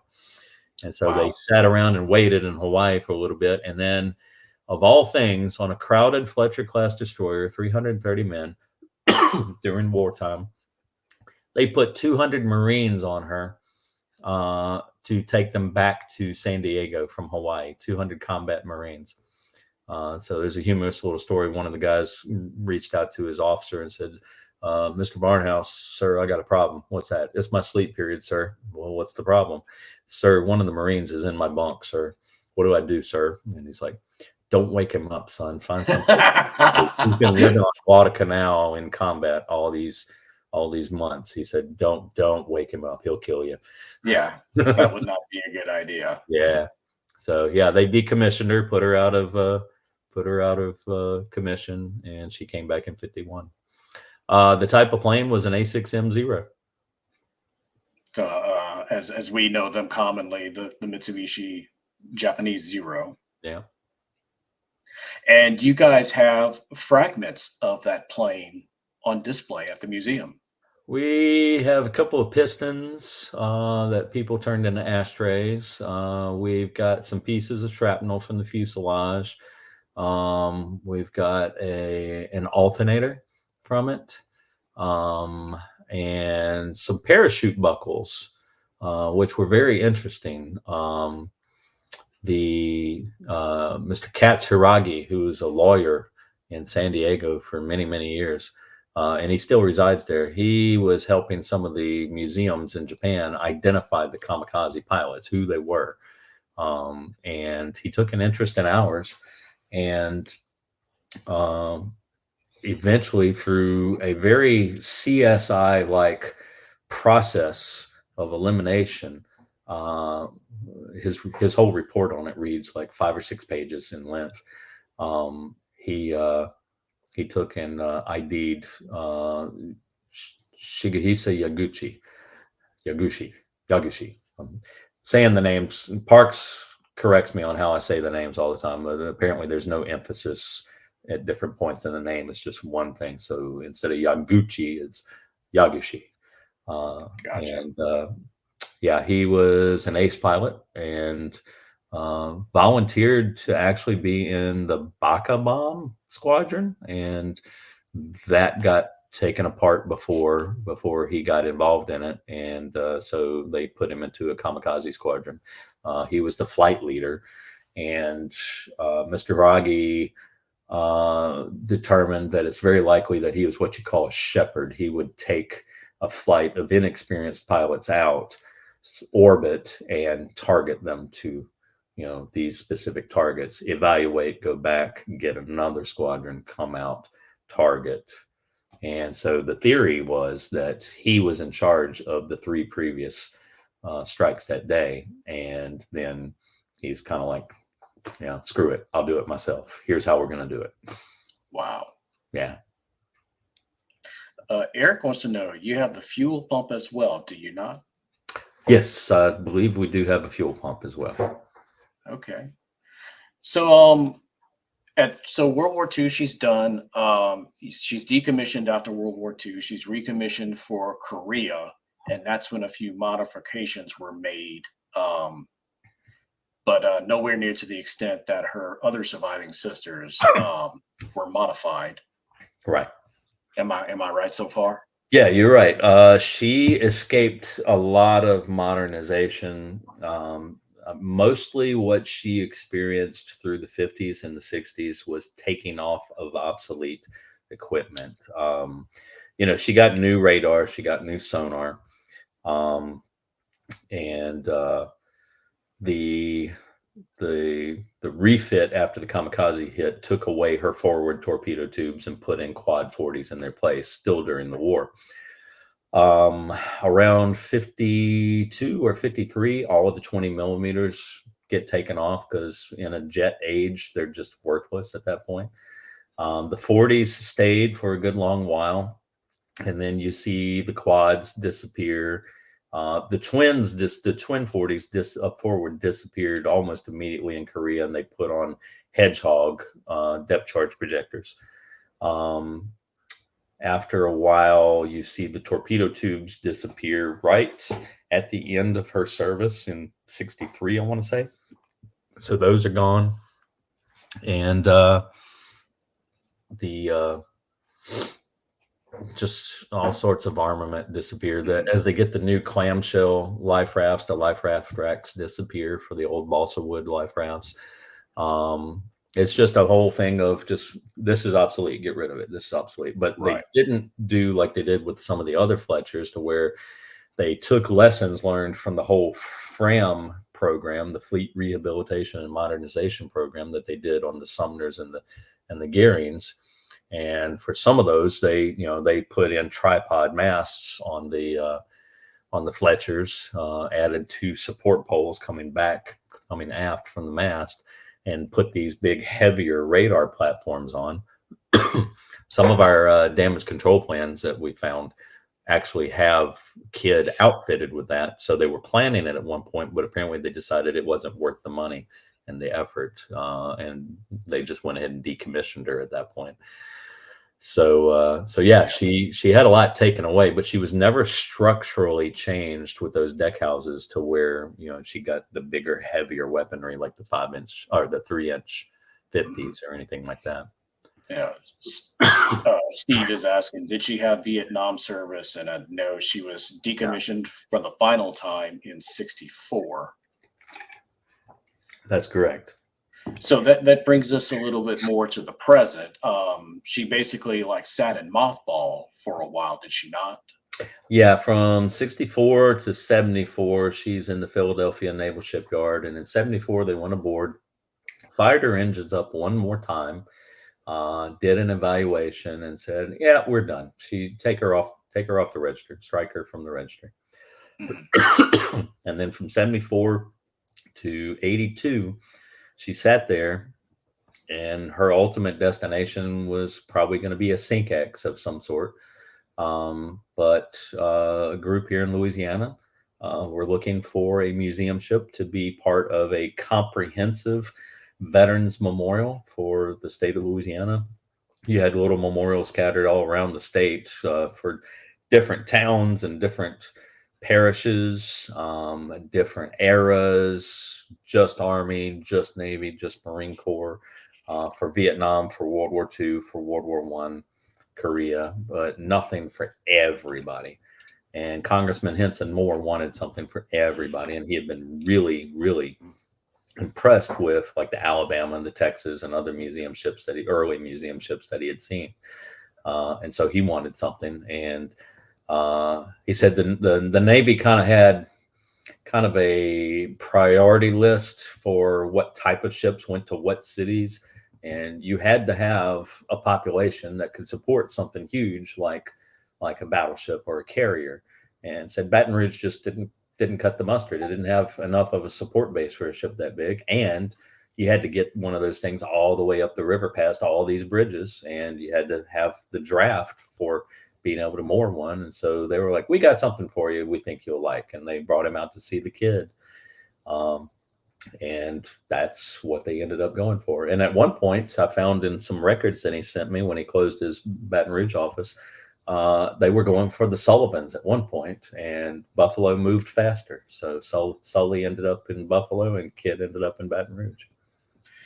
But it's funny that you mentioned that, because I mean, you'd be fine with either ship, and you can correct me on if I'm wrong on this also, but I seem to remember part of the reason why the Baton Rouge delegation or the Louisiana delegation, whatever it was, selected Kidd. One of the reasons was because she was the least modified of all the ones that were there. Am I correct on that? Yeah, she hadn't received any of those modernizations. Caperton was actually tied up right next to her. I don't know that Caperton was on hold, like donation hold, like Sullivan's and Cass and Young and Kidd had been. But it turns out one of our founding fathers was a pilot on the Langley, and he had splashed 3 planes of his own. He had been shot down 3 times. Well, shot down, I think, twice, and actually went over the edge on a landing. At one point, they always made fun of him. Poor guy. I felt so sorry for him. They teased him. They're like, he was halfway to becoming an ace, except for he was shooting down himself. That sort of thing. But one of the destroyers that had picked him up when he got shot down once was the Caperton. Mm-hmm. And he kept his mouth shut because he wanted them to get the best ship for the project instead of going, oh, well, let's get Caperton because Saint is connected to that ship. So that says a lot about his character, because he had a personal affiliation with Caperton. But yeah, they looked at Kidd and they said, all the destroyers that are out there right now as museums all got changed, and they can't walk backwards. They got structurally changed. Kidd didn't get structurally changed. Very, very small amounts of structural change. We could actually walk her back to 1940s. The stuff is out there in the reserve fleet. We can go get it. And so they made that decision, that commitment. We're gonna walk her back as far as we can to 1940s. And they settled on August 14th, 1945, eventually. And it was like a lightning strike. You had the right ship, you had the right organization that had the commitment to say, we're going to do this, we're going to find the money, and we're going to stick to it until it's done. And then you had the right guy who knew how to get the equipment, where to find it, and knew how to get volunteers on board and get them excited to do the work. And that was Tim Rizzuto. We finally finished her outer configuration in 2019. We looked for years and could not find a torpedo blast shield for that aft set of torpedo tubes. And so we worked with the Fredericksburg Museum in the Admiral Nimitz Museum in Fredericksburg. And we worked with the Cass and Young and got drawings and prints and measurements off of their torpedo tube shields. and we had one fabricated, and we mounted it in October of 2019. So now when you look at her, she looks just like she did for her silhouette, as she did to her crew in San Francisco in 1945. And that goes into, and I've heard you guys use this term on History X, interpretive year. Yes. And it's essentially what you just described. Kids' interpretive year would be August 45. And I know Shane at the Buffalo Park was a little envious when you told him about a certain paint scheme that you can go back to. Because Sullivan's was a bit more modernized than Kidd, and so Right. they can only go back, I think it's to the 60s. Is that correct? If Buffalo is still on the feed, I think it's 1958 for Sullivan's, for her current configuration. And then Cass and Young is somewhere in there as well, 60 or 59, something like that. Mm-hmm. And again, they got structurally changed. They can't. Right. I mean, you can do it if you've got the money, but historic ships having the money to do that major a structure, at some point you've got to look at it. Is it worth doing? Because those eras need to be represented as well for those veterans. Absolutely. So Kidd was just, like I said, a lightning strike. She was the right ship, right time with the right people. All the equipment was out there, and you had the right guy. So it makes her unique in that way, and all the other ships can be unique in their ways. Not everybody needs to go back to World War II. Ryan Szymanski talked about that in one of his videos, and has talked with me several times about that. The battleships, everybody wants the battleships to go back to World War II, like the Iowas, and it's like, well, there's no point, because you've got North Carolina, you've got Massachusetts, and you've got Alabama. They're set up for World War II, at least North Carolina and Alabama are. Right. The Iowas, they're kind of a hodgepodge, but the easiest thing to do is go with their decommissioning date. Then you're representing everything. This is how she looked when she ended, and this is how she looked when she started. So it's got to be so much more difficult for the Iowas, because of course they were reactivated in the 80s. They got Tomahawk missile launchers and more modern stuff on them. So nuclear cheese. Yeah. So I mean, the task of bringing them back to their original configuration is, I mean, the price tag on that's got to be astronomical. And you'd be replicating a lot of stuff too, because like Texas right now is trying to find single barrel 20 millimeters, and they're really dragging through. I mean, they're like shrimpers, trawlers right now. They're scouring the community to find single barrel 20s, and they may end up having to replicate some just to get back there. Imagine all 4 Iowas trying to do that. That's just nightmarish. Right. But going back to the Kidd again for that, for the interpretive year, as I understand it, because I heard you talk about this on a podcast a while back. That is essentially how you guys got the ship to be the fictional USS Keeling in Greyhound. Is correct? Yeah. In 2016, summer 2016, Aaron Schneider called me up, and I didn't know who Aaron Schneider was at the time, and he just introduced himself and what he did, and he said, "I'm working on a project, and it involves a World War II destroyer, and I was hoping you could tell me a little bit about your ship and what makes her special, and would you be able to answer questions?" And I'm like, "Yeah, sure." So we talked, and he made notes, and he asked more questions, and we wrapped up the phone call, and he said, can I call you and ask you more questions? I'm like, "Yeah, sure. If I can't talk, I'll tell you." And so he called a few times, and a couple of times I was like, "I'm busy. I can't talk right now. Call me tomorrow at 5, or call me tomorrow at 3, whatever." And he always had follow-up questions. I'd answer a question, and he had 2 or 3 follow-ups further down the line. And eventually he called up and he said, "So I can tell you what I'm calling about now, what project I'm involved with." And I had come across a couple of different movie projects, and they had started, advertising Greyhound. And I said, "My first guess would be you're working on the Castaways War. And he said, no, what's that? And we had a guy come through about 3 weeks before who wrote the book. And he was going to demand, when he made the film rights available, that they film on Kidd, because it's a story about the USS Strong sinking and one of its crew members starting a guerrilla war against the Japanese on an island that he landed on. And fabulous story. And so the opening scene would be the Strong sinking.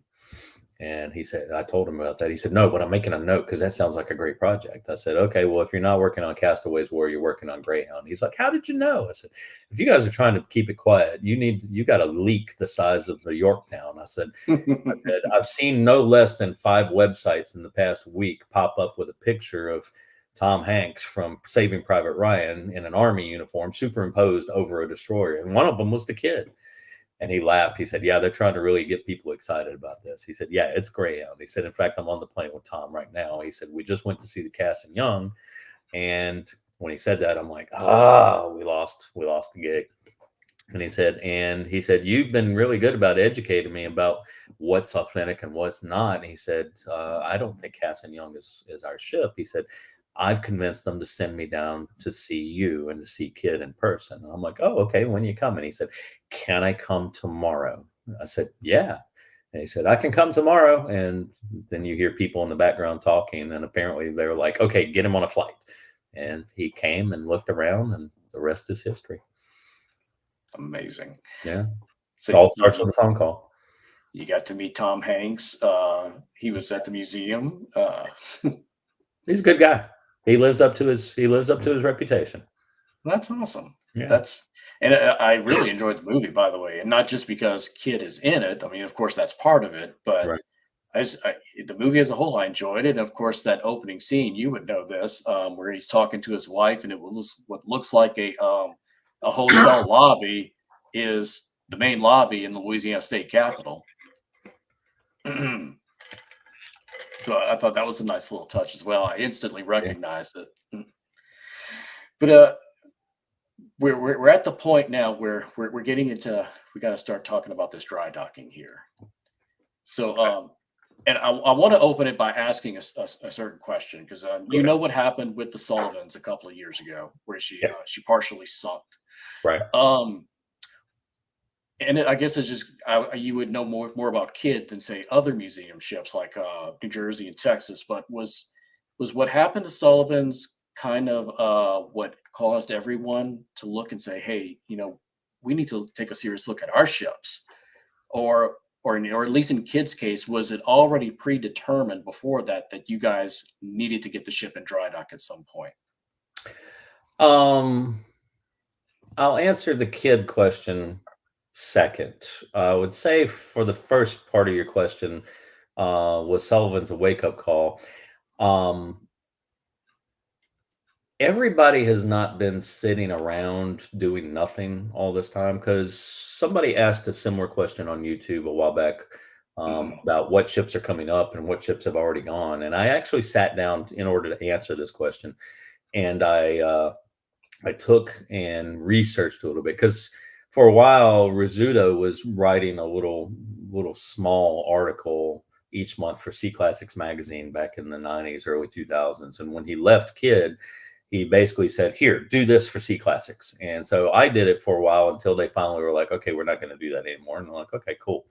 So I was getting newsletters and updates and emails and everything from the historic fleet with regard to stuff. And so I knew that the Massachusetts and the Lionfish got dry docked in 98, and this ship went to dry dock, in 2001, that sort of stuff. And so I just went back and Googled what I could remember and got dates.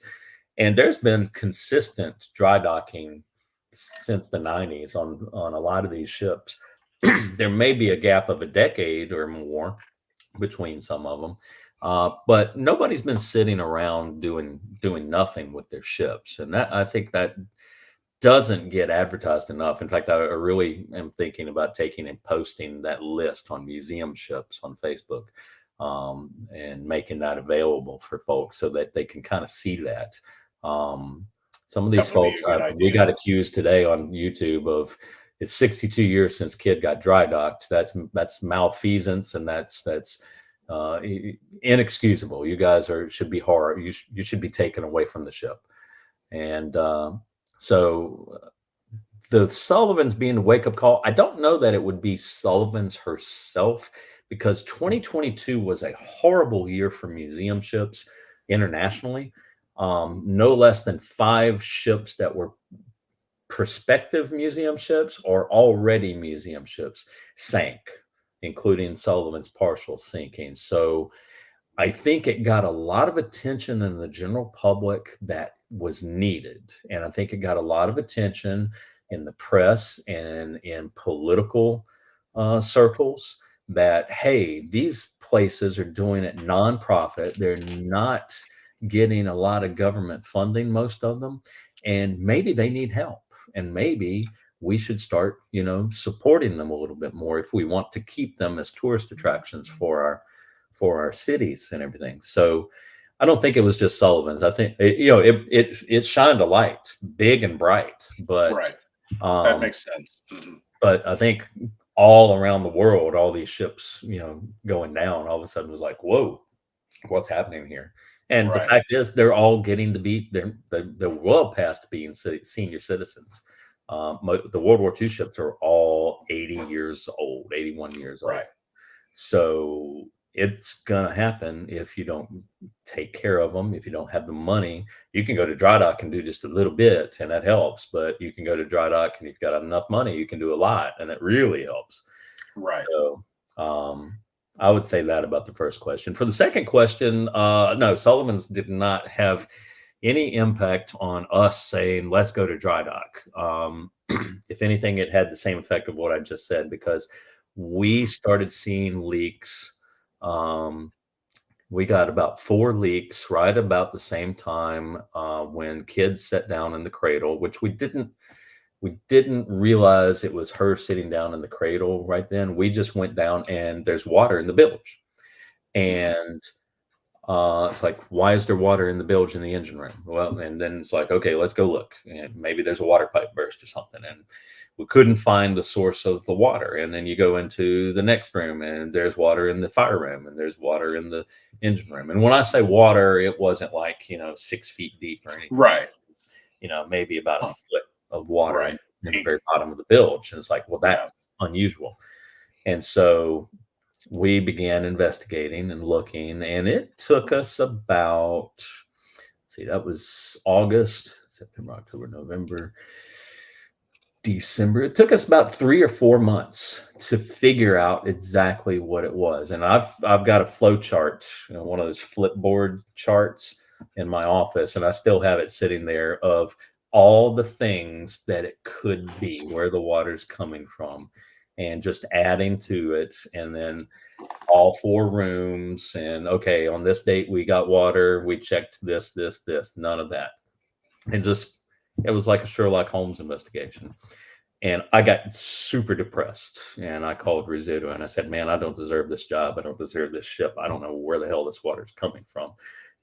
What am I doing wrong? And he's like, go through the list with me. And I went through it with him, and he said, you thought of everything that I thought of. He said, I can't think of anything else that it could be. He said, but you'll figure it out.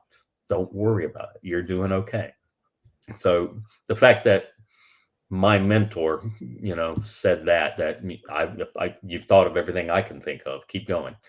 That kind of got me through it a little bit, got me out of my funk. And then we figured out it was the touch points where the ship sits down on the cradle. And the reason the water would appear is because the skin is flexing a little bit when she sits down, water squirting in, and then she settles and the water goes down away from her because the river is dropping and the water stops coming in. And then all the water is trapped in there. And then we pump it out and the ship lifts off and we get a little bit of water. And then, it stops because the skin settled back into its normal form and it sealed it up. And then every time it flexed, we got more water. And that's why we couldn't figure it out like that, because it wasn't consistent until we noticed the inconsistency was the touch points flexing. And that's where we ended up. So yeah, that was a good 3 years. Sullivan's was a good 3 years into our process. We had already determined we're going Right. Like January 2020, we announced, we're going to be going to dry dock in the next couple of years. And then the pandemic hit and pushed it back a couple more years. Right. And from what I understand, and you would know better, it was kind of a do or die situation this year. It absolutely had to happen this year. Love your Texas Cup, by the way. Oh, yeah. I just noticed that. It was a gift, but I support Texas every chance I get. I support my fellow friends. Absolutely. I did their dry dock tour last year. I'll be going back again in a few months. There you go. But I would anyway, go, except I'm in my own dry dock, so I don't need to go see theirs at the moment. yeah, you've got a ship of your own. I got to deal with mine. Yeah. Right. But, yeah. #1fleet. What was your question? I lost it. You answered it. So here we are. We're going to dry dock, and what are the basics she needs done aside from you touched on the touch points where she hits the cradle? That's where the worst issues were. Were there any other major underlying issues in addition to those that you guys were like, okay, in addition to the touch points, we have to get this done at the same time? Or is it more of just like a generalization, like getting general repairs done? A little bit of both. One of the things we absolutely, I was like, this needs to happen, was our sewage tank. Kidd didn't have a sewage system. Everything went straight out the side. She was retired long before the Clean Water Act came into being. That's us going under the Hale Boggs Bridge, going downriver. Quick story, not to cut you off, but here I am. I'm standing in this exact spot. I've got my camera mounted on a tripod. I've got that in one hand. I'm trying to maneuver the camera, and I've got my drone in the other, trying to fly at the same time. That was an interesting experience. I'm sorry. Anyway. And then two crazy people next to you are jumping up and down shouting, "Tim!" Yes. Yes. My friend Celeste Uzi and Finn Swan. But anyway. So yeah, I'm sorry, I'm getting old. Do or die time. That was the question, right? Oh, essentially, yes. And well, in addition to the touch points, were there other major issues you guys saw that absolutely have to be taken care of in addition to that? Yeah, so they installed in '82. They installed a sewage tank, so that we could run the heads on board the ship, and apparently it was stuff like this run through the state and everything. It's always the lowest bidder. And apparently only one guy made the bid, and so he automatically got it. And he took and basically made a cube and then attached the cube directly to the bulkhead of the ship for the aft fire room where it was located. So that means raw sewage and water is always at some point touching that bulkhead, and just horrible design. And it had been there for 42 years. And I was like, okay, if we go into dry dock, I want that thing cut off of the bulkhead. It's too big of a job for us to do in Baton Rouge safely and easily. But they're going to be cutting through the hull right there with those touch points anyway. So let them cut through the hull for the touch point, let them get in, cut that thing to pieces, pull all that junk out, and let's put in a sewage tank that's completely on its own and not using the ship as part of its wall. And so that was one I was pretty insistent on, because I am all about compartmentalization. And so that's one that we've been working on. And when I was down there last week, they've cut out the old tank several months back, but they're getting to the point now where they're reinstalling the new tank and the supports for it and everything. So fortunately, there was pitting on the bulkhead, but it did not pit very deeply. So there was no chance of breaching through to the engine room from the fire room. Having sewage in 2 rooms would have been bad. 1 room's bad enough if it overflowed, but 2 rooms, nah, I didn't want to deal with that. Now, This is I know that there's only one functioning toilet on the ship. Because you guys have like the stayovers overnight on the ship. Right. Was that septic tank or were those connected? Is that what was causing it? What I'm was not sure if causing? I'm not sure if I'm asking this correctly. So Um, for the past 40 years, we've had three heads: the main okay. enlisted head up on the main deck level, the chief's head, and the officer's head. And all of those feed their sewage down to that one sewage tank, and then is pumped off ship, Okay. up the gangway, and into the city sewage system. Gotcha. Yeah. Okay. Now I understand. Yeah. It's a Now, Frankenstein's monster because she was not designed to have a sewage treatment plant on board. So right, right. I mean, it wouldn't, well, in her service history days, wouldn't that have just essentially went out the sides of the ship? went out the size of the ship. I've talked to more than one guy that was painting on the side, sitting on a little flatboard hanging off the side. No life jacket on, nothing, just a bucket of paint and he himself and I painting, and somebody flushed the toilet and he's under the outlet and right out on him, brown Oh, shower. Yeah. goodness. Wow. Yeah. I don't envy his job. No, no. Now, you guys are going to be doing some work to the dolphins as well, correct? The mooring dolphins that we're tied off to when we sit in the cradle, there's going to be work done to them and to the cradle itself with the pads and the attachments.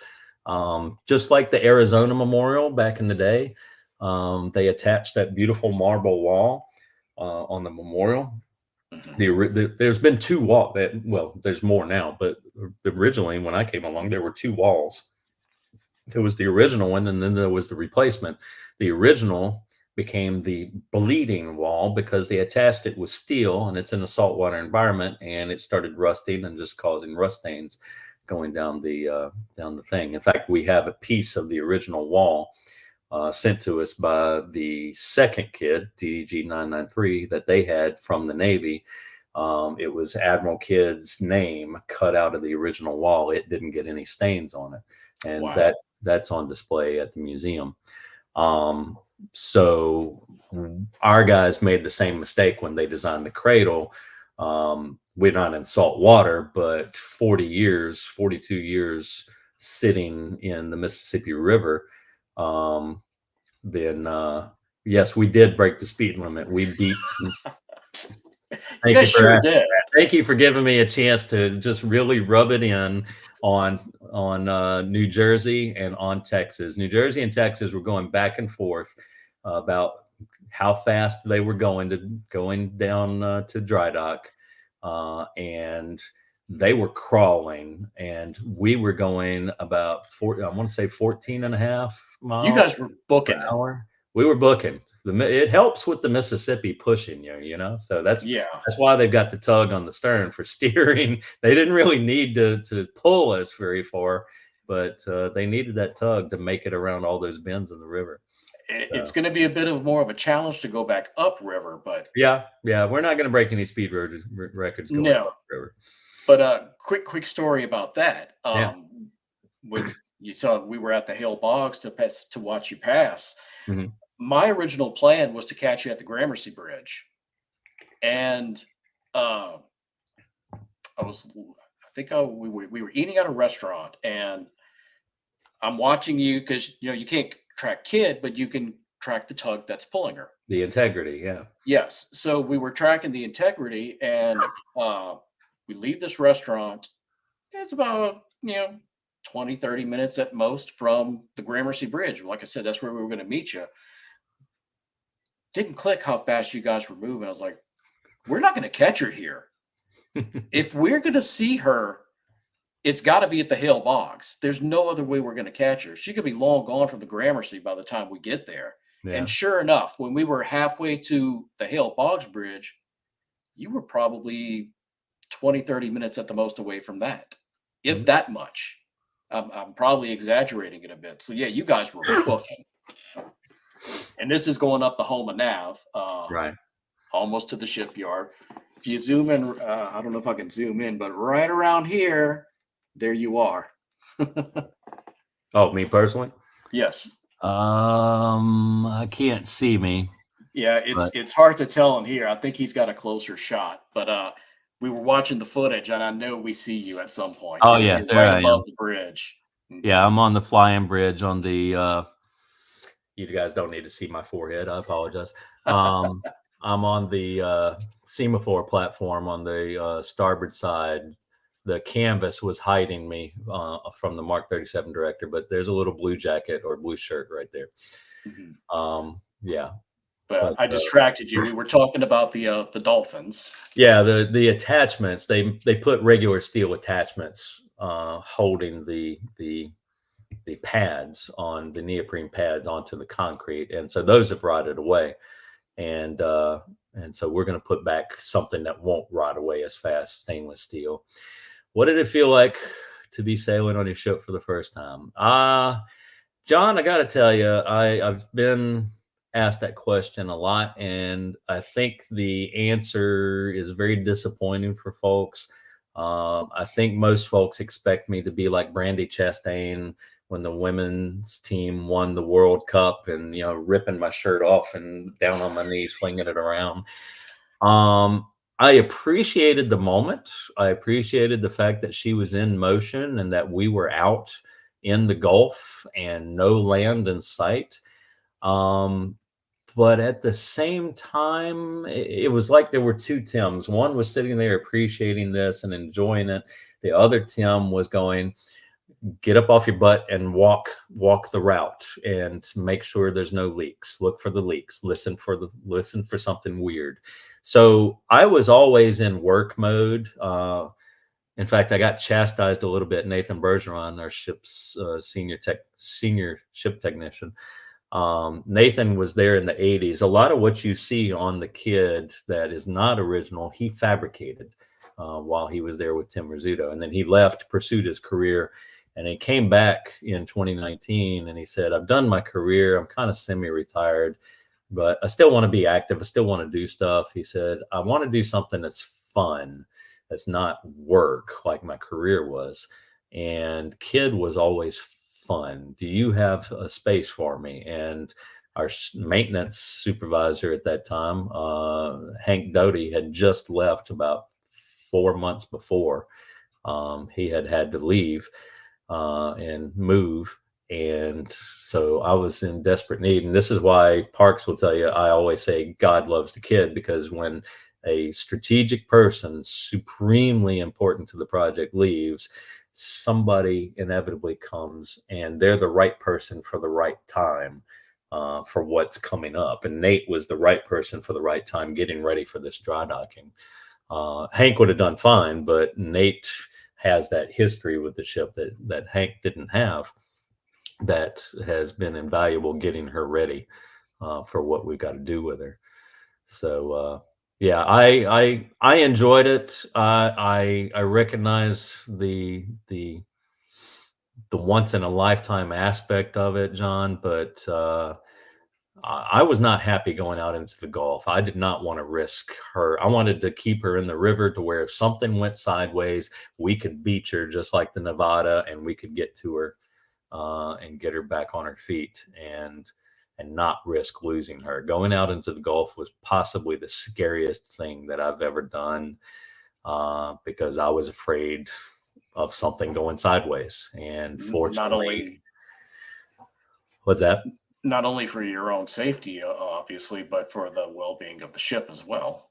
My wife was worried about my safety, and I that never even crossed my mind. I wasn't worried about me. I wasn't worried about my guys on the ship, with TNT Salvage, by the way, kudos to TNT Salvage for helping us get out of the cradle, get her emptied out tank wise, ballast wise, and still be stable, because a narrow ship like that, you empty her out, she rises up, her stability is going to be even more affected than when she's got a full load. And they got it just right. They got the Goldilocks effect on her just right, and they got her out of the cradle with McKinney Salvage rather.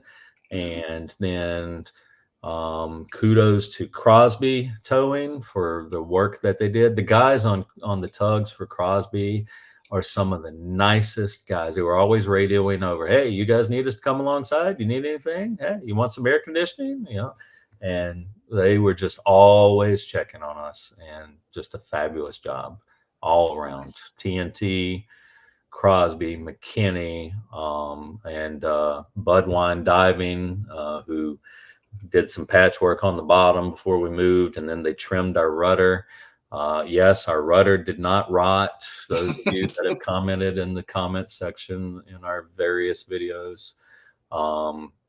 And of course, you know, Thomas E. Shipyards, helping to organize all of that. We've had a fabulous team to work with.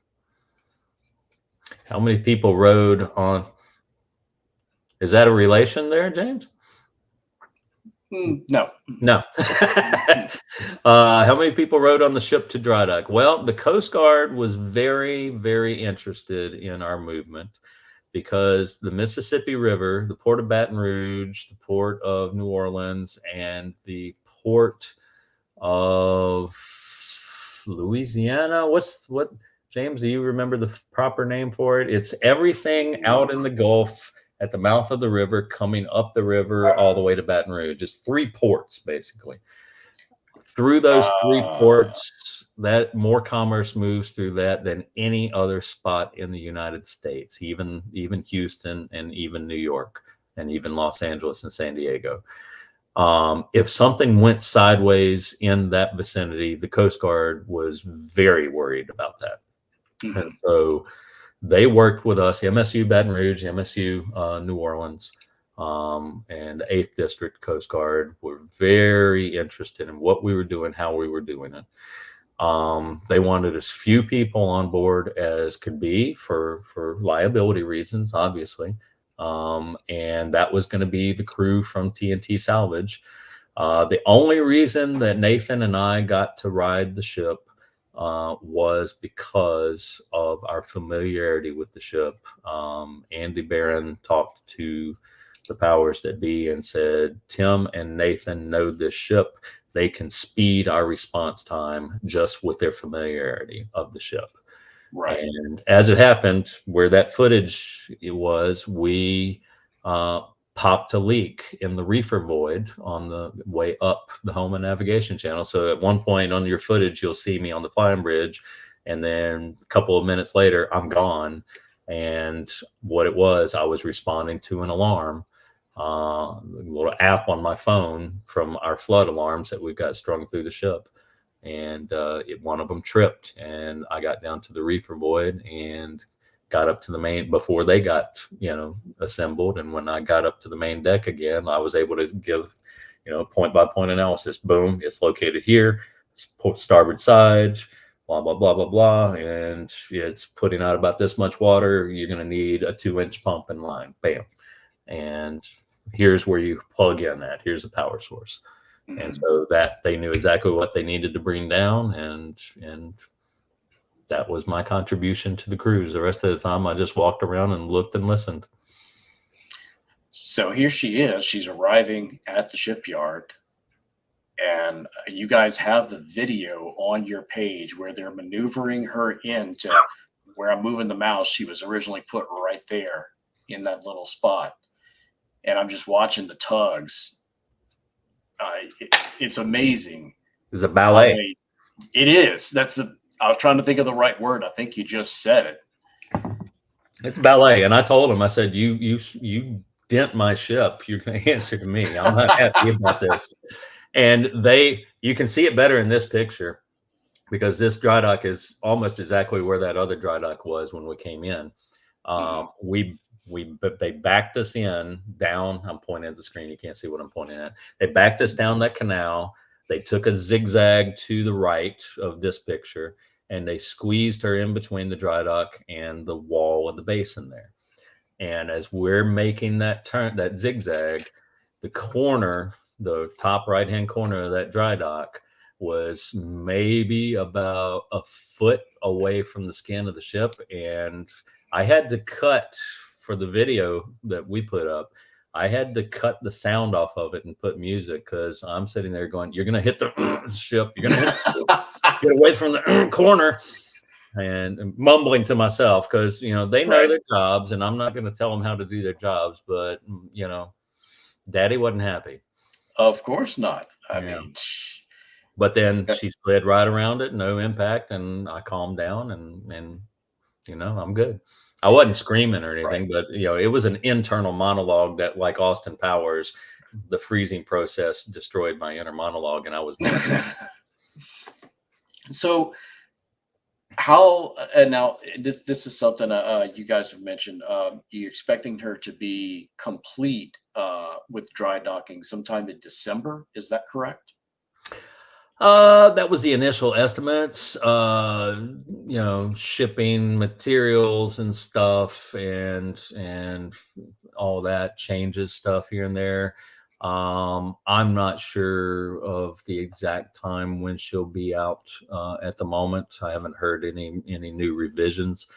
But that timetable is a little fluid too, based on our fundraising. So I'll look straight at the camera and go, please donate right now. Because we have two lists. We have the needs list. We absolutely need to do this tour. And then we have a much longer list, probably the length of the kid, of what we want to do tour, because we want to be good stewards. We don't want to do the bare minimum. Right. We want to anticipate what might be needed, by the people that we hand her off to, the next generation of shipkeepers. Correct. Hence that sewage tank issue. What you see right here in this photo, the fantail decking has rusted a lot more over the years than any other place on the ship. And Ed Zakowski discovered the likely reason why in her blueprints that he was going through. A little footnote, tiny footnote on one of the prints for the fantail area, showing that section was built with galvanized steel versus the regular STS steel. And when you put young sailors on a ship, you want to keep them busy and keep them out of trouble. Thank you, Skip. I appreciate that. And happy hour to Aaron, you, sir. Thank you. thank you so much, my friend. We That is appreciate that. amazing. Absolutely. And if there are any that come in on my side, those will also be donated to the museum as well. Thank you, James. We appreciate that. Absolutely. So yeah, galvanized steel, they're scraping money, money, money. I see you, Michigan. That scraping and paint and everything would have damaged the galvanization, which then exposes it to seawater, and it just makes it worse and worse. So that was one of the things that was on the needs list. We don't want to hand her off because it's going to be a safety issue at some point. Let's get the fantail redecked.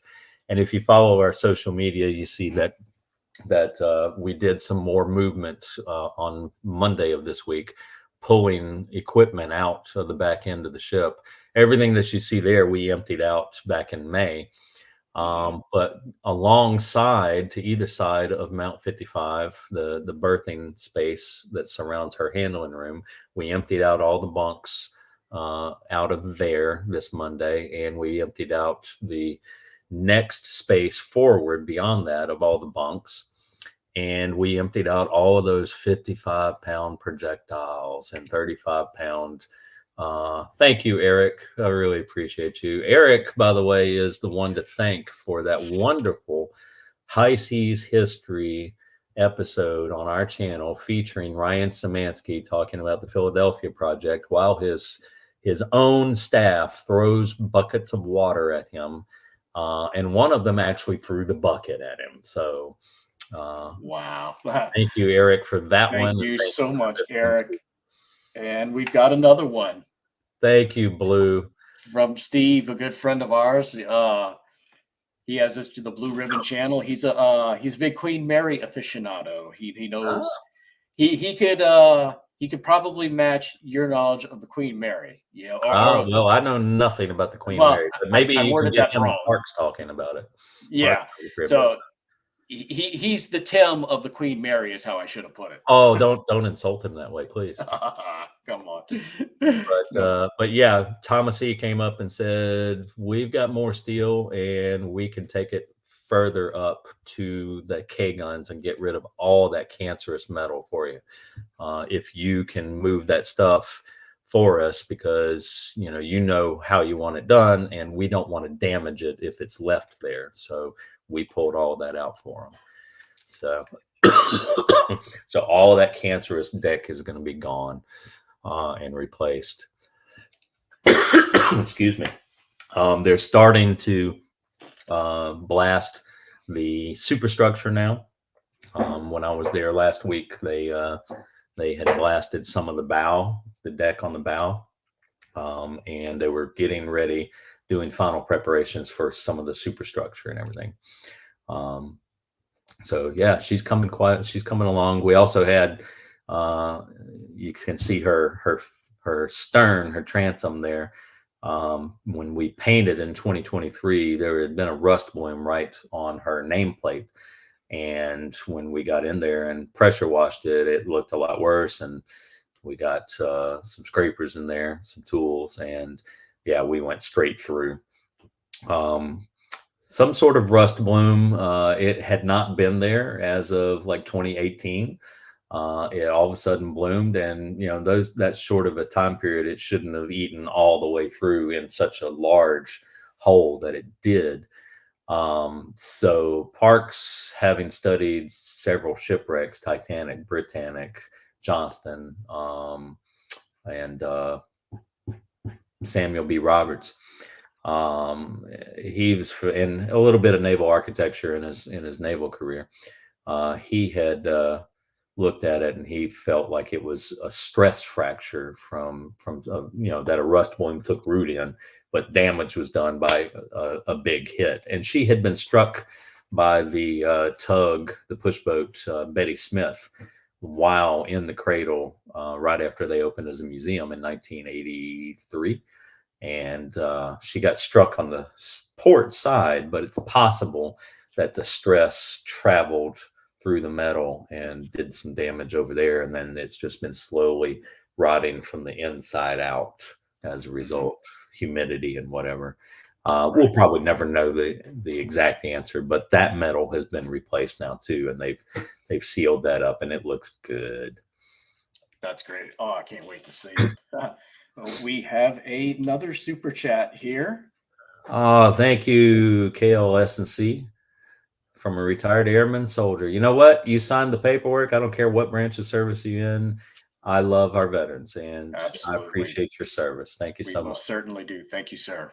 That's and much an appreciated. Early Happy Veterans Day to you. That's true. Veterans Day is coming up. 2 weeks. 2 weeks. Yes. 10 days.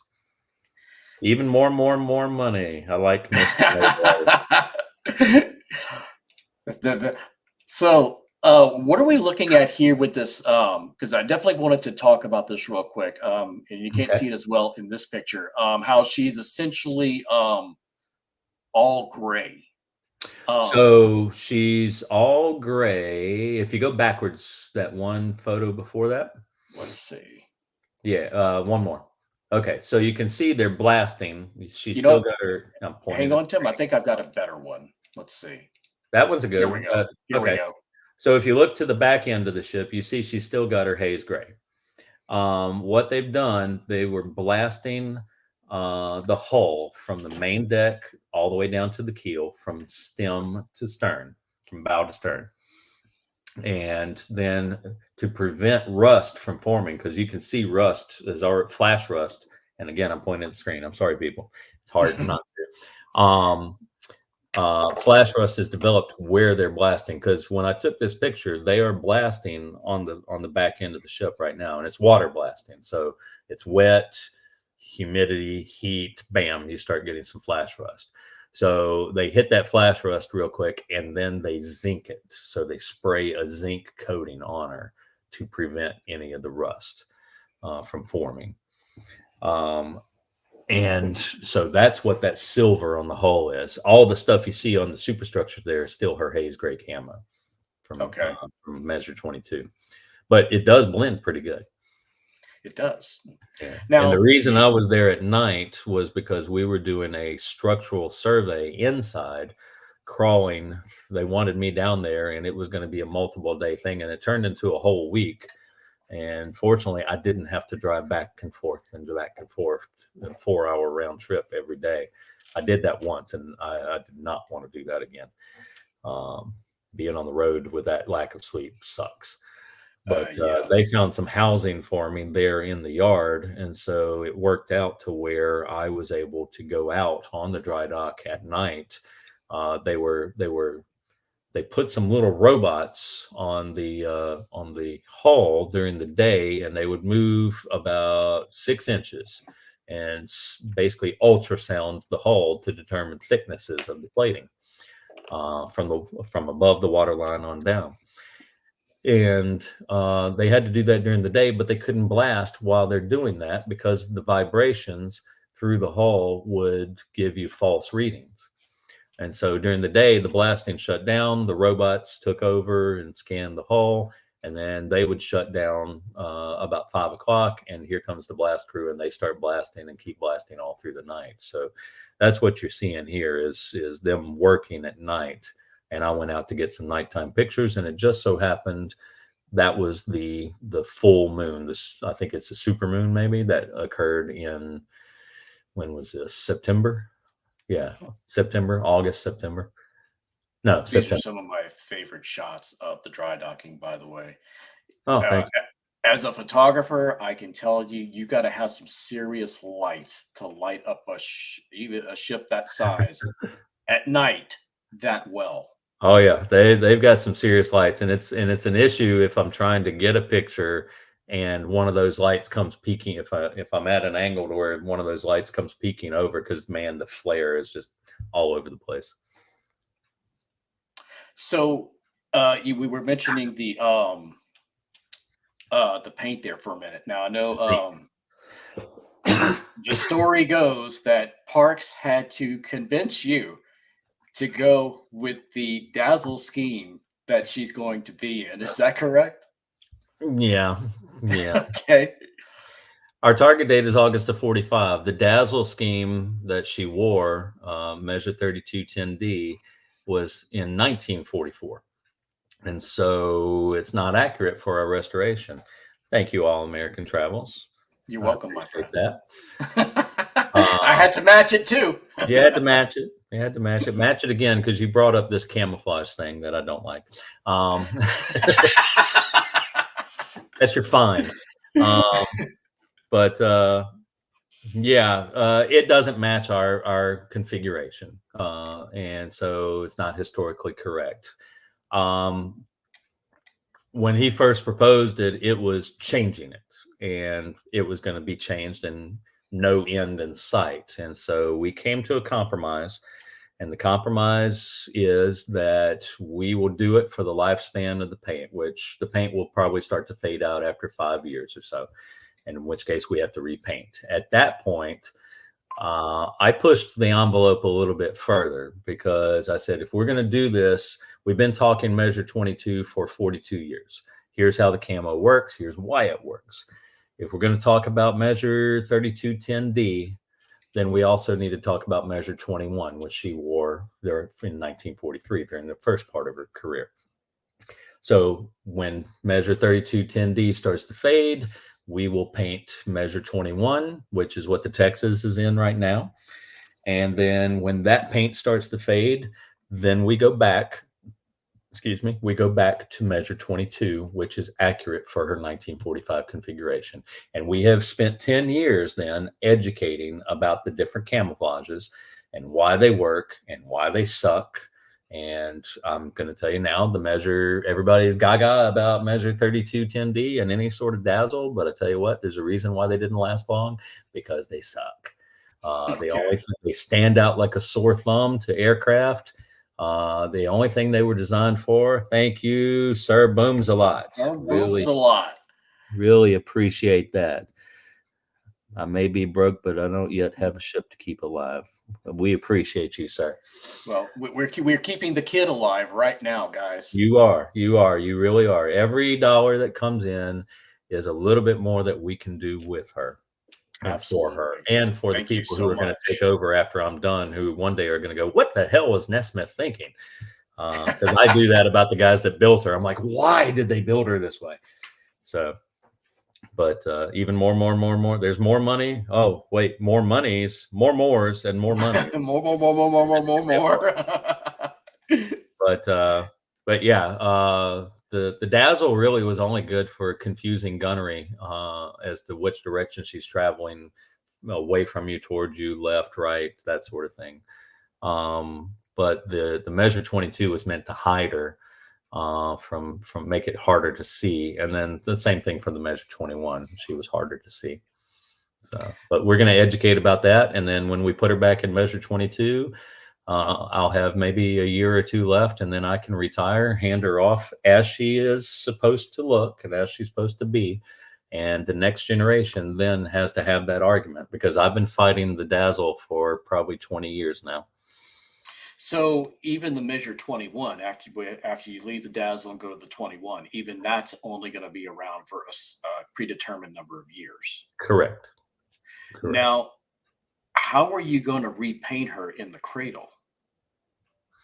The same way we repaint, we freshen up the paint. Like we painted the starboard side in 2023. We have a paint float that we pull around the ship, and we have a little bit of scaffolding that goes up on it when we get near the bow, and we can repaint everything on the hull that way. And then the superstructure and the decks and everything, of course, we're able to move around all those. The trickiest thing will be repainting the mast. So, but that's doable as well. So 5 years of dazzle, 5 years of 21, and then she Thank you, Richard. Then she goes back to looking like this. Correct? She goes back to measure 22. Gotcha. Richard Fulton, $25. Thank you so much, Richard. We appreciate that. And I talk about, as much as I dislike talking about the camo change, I do talk about it a lot, and how we're going to do it so that nobody can back out on it. It's public knowledge. Right. Yeah. Well, and I heard the story originally from Parks. He's like, and I remember how he said it. He was like, I had to convince my superintendent to go with the dazzle scheme.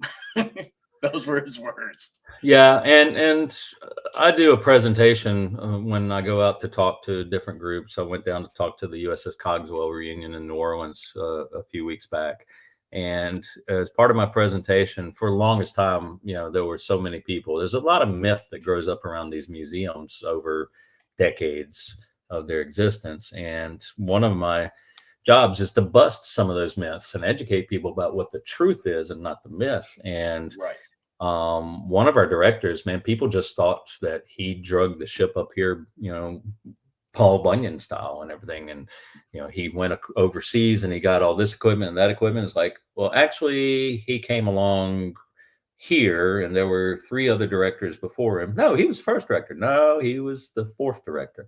And this person got this and this person donated that and all that, and kind of set the record straight of who did what and everything. Everybody contributed, so we try to make sure everybody gets credit for what they did. Absolutely. And so I have our legacy, a little section, our legacy of leadership that shows who all was our directors. And then you get to the ship superintendents, and I list them as the ship Nazis, because there's always a good idea fairy that says, let's drill into gun mount number 5 and put a plaque to this guy over here. We should put something to Admiral Halsey up on this bulkhead and everything. It's like, no. Why? Because that wasn't there in 1945. Right. And let's put med lights up. She didn't have med lights in 1945. Right. That was a Cold War thing. And there's always somebody wanting to make it bad. It would be cool if we did this. Right. It would be cool if we did that. And ship Nazis is my term. I don't know that Tim Rizzuto would appreciate that term. I don't know that Jesse Eves would, or Bob Holt. But we're the guys that stand there and we say the unpopular thing, the unpopular opinion, as they say on that BBC show. The unpopular opinion is, no, that's not correct for our time frame. So yeah, I've been fighting the med lights, and I've been fighting the dazzle camouflage adjutants for a while, but this wasn't a hill that I was willing to die on. So I twisted it into an educational feature for a limited time. So, but the plus, it's a good compromise. I agree. And you know, the plus side to it too is let's say you've got someone that's lived in Baton Rouge, you know, their entire life. The ship has always been there. They're like, well, I didn't need to go see the ship. I've been to the museum a dozen times or whatever. Mhm. When she comes back and she's got this on her, that's going to drum up some interest. It will. It will for a while. For a while. Yeah, The major proponents of it though always seem to claim that we'll get millions of people coming from all around the world, and I'm like, no, it won't. It really won't. We've seen this before. You can talk to the North Carolina, you can talk to the Hazard, you can even talk to the Slater. You know, after the initial surge of interest, it plateaus sure. back down to It what it was plateaus. before. Sure. So But in 4 years after, you've got it again with going back to the measure 21. right, So, and then again going to measure 22. So. absolutely. So yeah, we'll have a few surges, and then the experiment's done, and we're back to where we were, and we'll keep doing what we do. And if the next generation decides they want to do that every 5 years, then more power to them. As long as they keep coming Right. back to what's original. So, Jim, I don't know how much time you got left, but Let's see, what time is it? we are at 9:22 in the evening. 22. I can go for a little while longer if you want to keep going. Yeah. Do we have anybody left? Yeah, I think we still got a few people watching. Okay. We've got Okay. 26. Oh, Um, One of the things I wanted to ask you about, getting away from the ship for a minute, yeah. because you know, while the ship is the main attraction, of course, it's not the only attraction there. Do you guys have anything in the immediate future as far as upgrades or new additions to like artifacts, changes to or upgrades? You know, or is there anything with the building itself that you guys are going to be making changes to in the near future? Yeah, actually, right now the priority is the ship, to get the Of ship course, done, to get the ship back, because I will tell you, the ship, we always knew that the ship was the rock star of and that course. the museum was just the gateway to the ship. Yeah, Everybody's always known that, but this dry docking has proven it definitively because our attendance is very, very low right now, of course. which means we're watching our budget. And that's part of the reason why we're raising money so that there'll be a museum and a staff for the ship to come back to. We all knew going into this dry docking that the dry docking could make or break the museum. It needs to happen. It has to happen for the ship to survive long term. Um, but that's a lot of money coming out and a lot of income that's not going on right now, like overnight camping. Overnight camping is one of our huge income sources, and we haven't had overnight camping since the moment that probably, I think, April 1st may have been the last time we had overnights on board, because nobody's coming to do overnights in a building. I actually Right, floated that idea, and it didn't get any traction with anybody that I talked to outside of the organization. So, right. um, I was like, come sleep on the gun deck, and they're like, no. but yeah, the museum, one of the things that we've been doing since the ship's been gone, if you haven't seen our museum building, it's a two-story structure, and I'd say easily 60 to 70% of it is glass, which is horrible for a museum environment. UV radiation coming in, destroying your artifacts.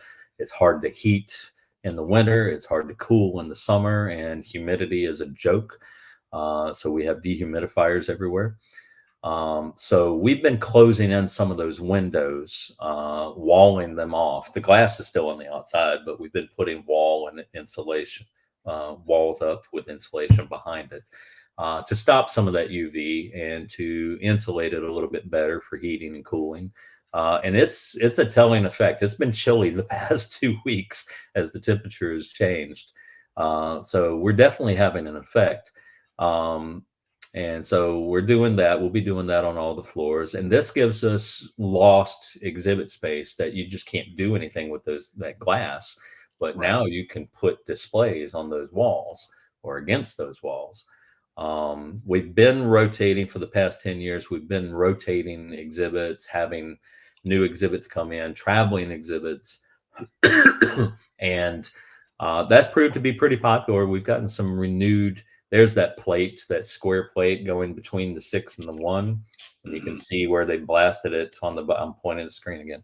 And under the water line and the boot top, you can see the bottom of it. But that's where the tug hit her in '83. And so the rust bloom was just around that curve where the D's are in the name. But yeah, we've been getting traveling exhibits rotating. That's been met with a lot of popularity. So we'll continue to do that. Parks is wanting to build he's wanting to get rid of the Kidd exhibit room and kind of combine that with a new exhibit on life aboard a destroyer, and basically tell Kidd's story in the museum, because a lot of times people go to the ship and they don't look around the museum, but then they have a ton of questions about the ship because they don't look at the museum. So we're trying to cover both. We're trying to cover the topic in both locations. And so this life aboard a destroyer will follow Kidd through her career from start to finish, like the Kidd exhibition room has tried to do in the past. I think that we could have done better in there, but time and money and constraints and politics have kept that room from evolving very much. So this one will do it, and we'll wrap it up kind of with the threats once she gets hit by the kamikaze, the threats to destroyers, which was surface action like Samar against bigger ships, and the kamikazes like Okinawa, and the U-boats and the Japanese subs like we saw in Greyhound. And then side by side with that, you look on one side, you see the story of the guys at on the front line on the ship, and then you look at home and you see what's going on the home front simultaneously with the families back home and getting jobs in the shipyards, the girls going to work in the shipyards and everything, and you'll be able to follow that along. Tim, are you going to add Homa to the map in the museum where the Kidd has been? I think James asked me that a while back. I did. Parks is able to pull off the fundraising for it. The old Kidd exhibition room, which is still there right now, it hasn't gone anywhere yet. That room may be revamped into a 3D theater to tell the story of the kamikaze attack, and also a little bit of Samar. Kind of the idea right now is maybe follow a crewman. We got inspired from the USS Strong. Tammy Henderson. I don't know if she's on this in the chat. Tammy, are you in the chat? Speak up if you are. She did some research for the Stephen Potter Association, and one of the things that or I did some research on the Stephen Potter, and one thing that Tammy, in researching the Strong, had found was that when Strong sank, at least 16 or 18 of her crew got shifted over to this new construction, this destroyer coming out of the shipyard, which was the which was the Stephen Potter. And so we're kind of thinking to tell a little bit of the story of Samar, just a snippet. You start out as a crewman on the Johnston or the Hole, and you have your destroyer sunk underneath you. You're in the water, you get pulled out, and then you get transferred to the Kidd, and you're on the line with the kamikazes, and you experience that as well. So yeah, I mean, there's only so much you can do in a short film, because people don't have the attention span for long national park type films anymore. And that's been a hard lesson to learn for some of our older supporters and folks with ideas. They're like, what do you mean it can only be about 5 to 10 minutes long? You know, I go to Yosemite and there's a 30-minute video. It's like, people don't watch that anymore, man. They really don't.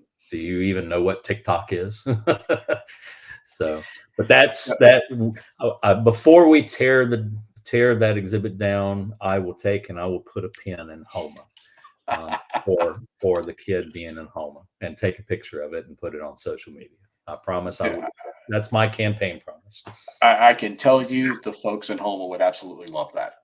I got to say, the folks in Houma, the folks at the Regional Military Museum, the folks at A-Bears, I don't know which place I love more. I mean, I love Thomasee because the kid's there, obviously. Right. But I don't know which place I love more, the Regional Military Museum and Miss Linda. And I understand Mr. Will just passed away, unfortunately. And then the ladies and the gentleman over at A-Bears Cafe, man, such good food, such good pie. If I'm just making a trip down and back same day, I stop. And my wife is like, "Are you stopping at A-Bears? Are you bringing cobbler home?"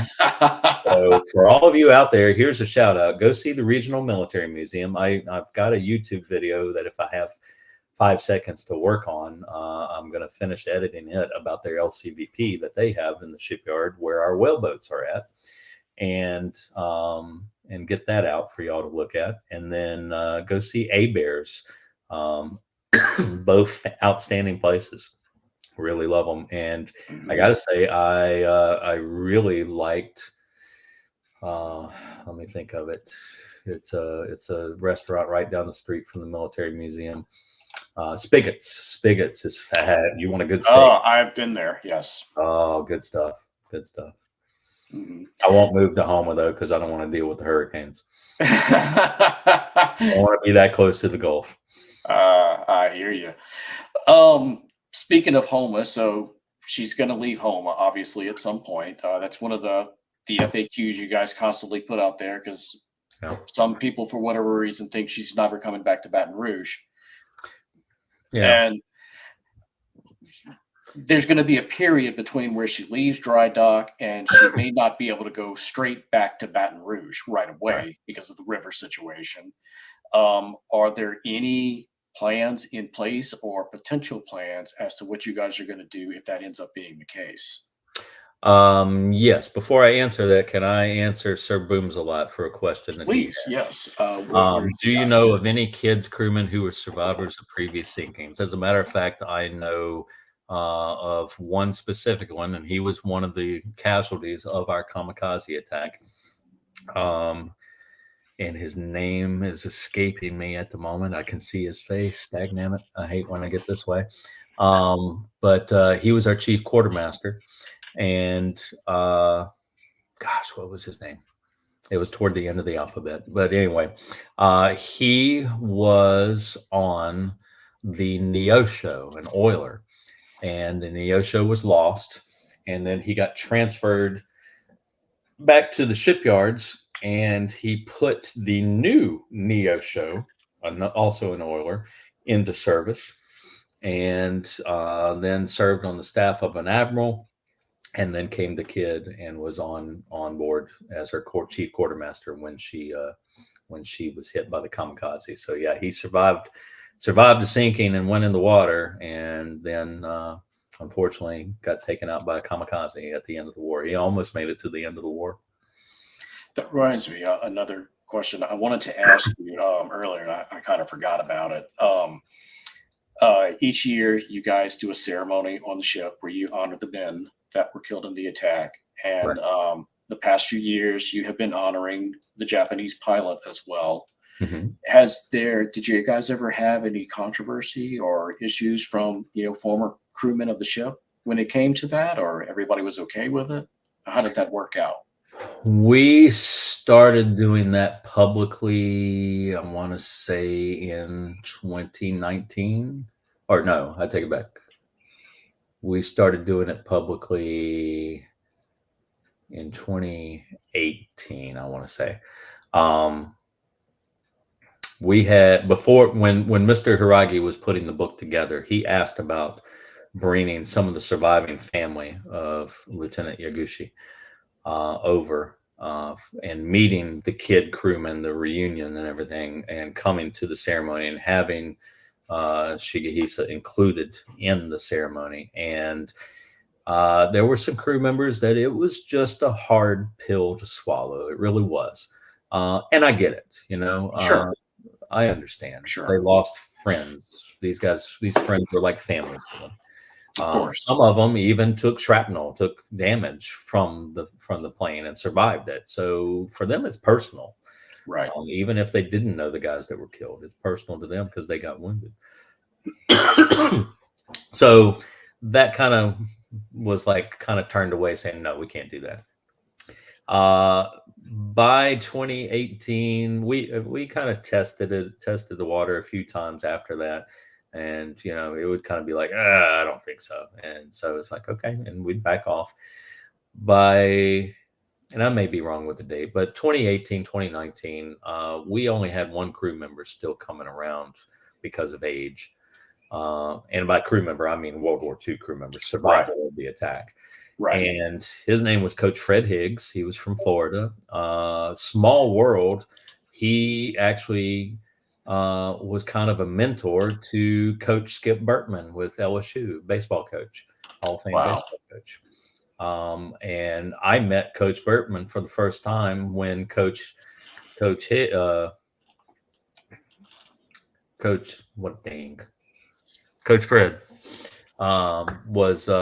was in town, and Coach Bertman walked in and stood there looking around, and I recognized him, you know, but I had never met him. And he looks over, and I don't know how he knew this, but he knew my name somehow. And he's like, Tim, where's the coach at? And I'm like, he's down the hallway having lunch, sir. He's like, thank you very much. And off he goes. I'm like, how the devil does Skip Bertman know my name, you know? But I guess he knew our director, who then, you know, had said, you know, call Tim if I'm not here or something. I don't know. But yeah, Coach Bertman started attending the ceremonies because Coach Fred was here. And at one point, I decided just to kind of raise a test balloon with Coach.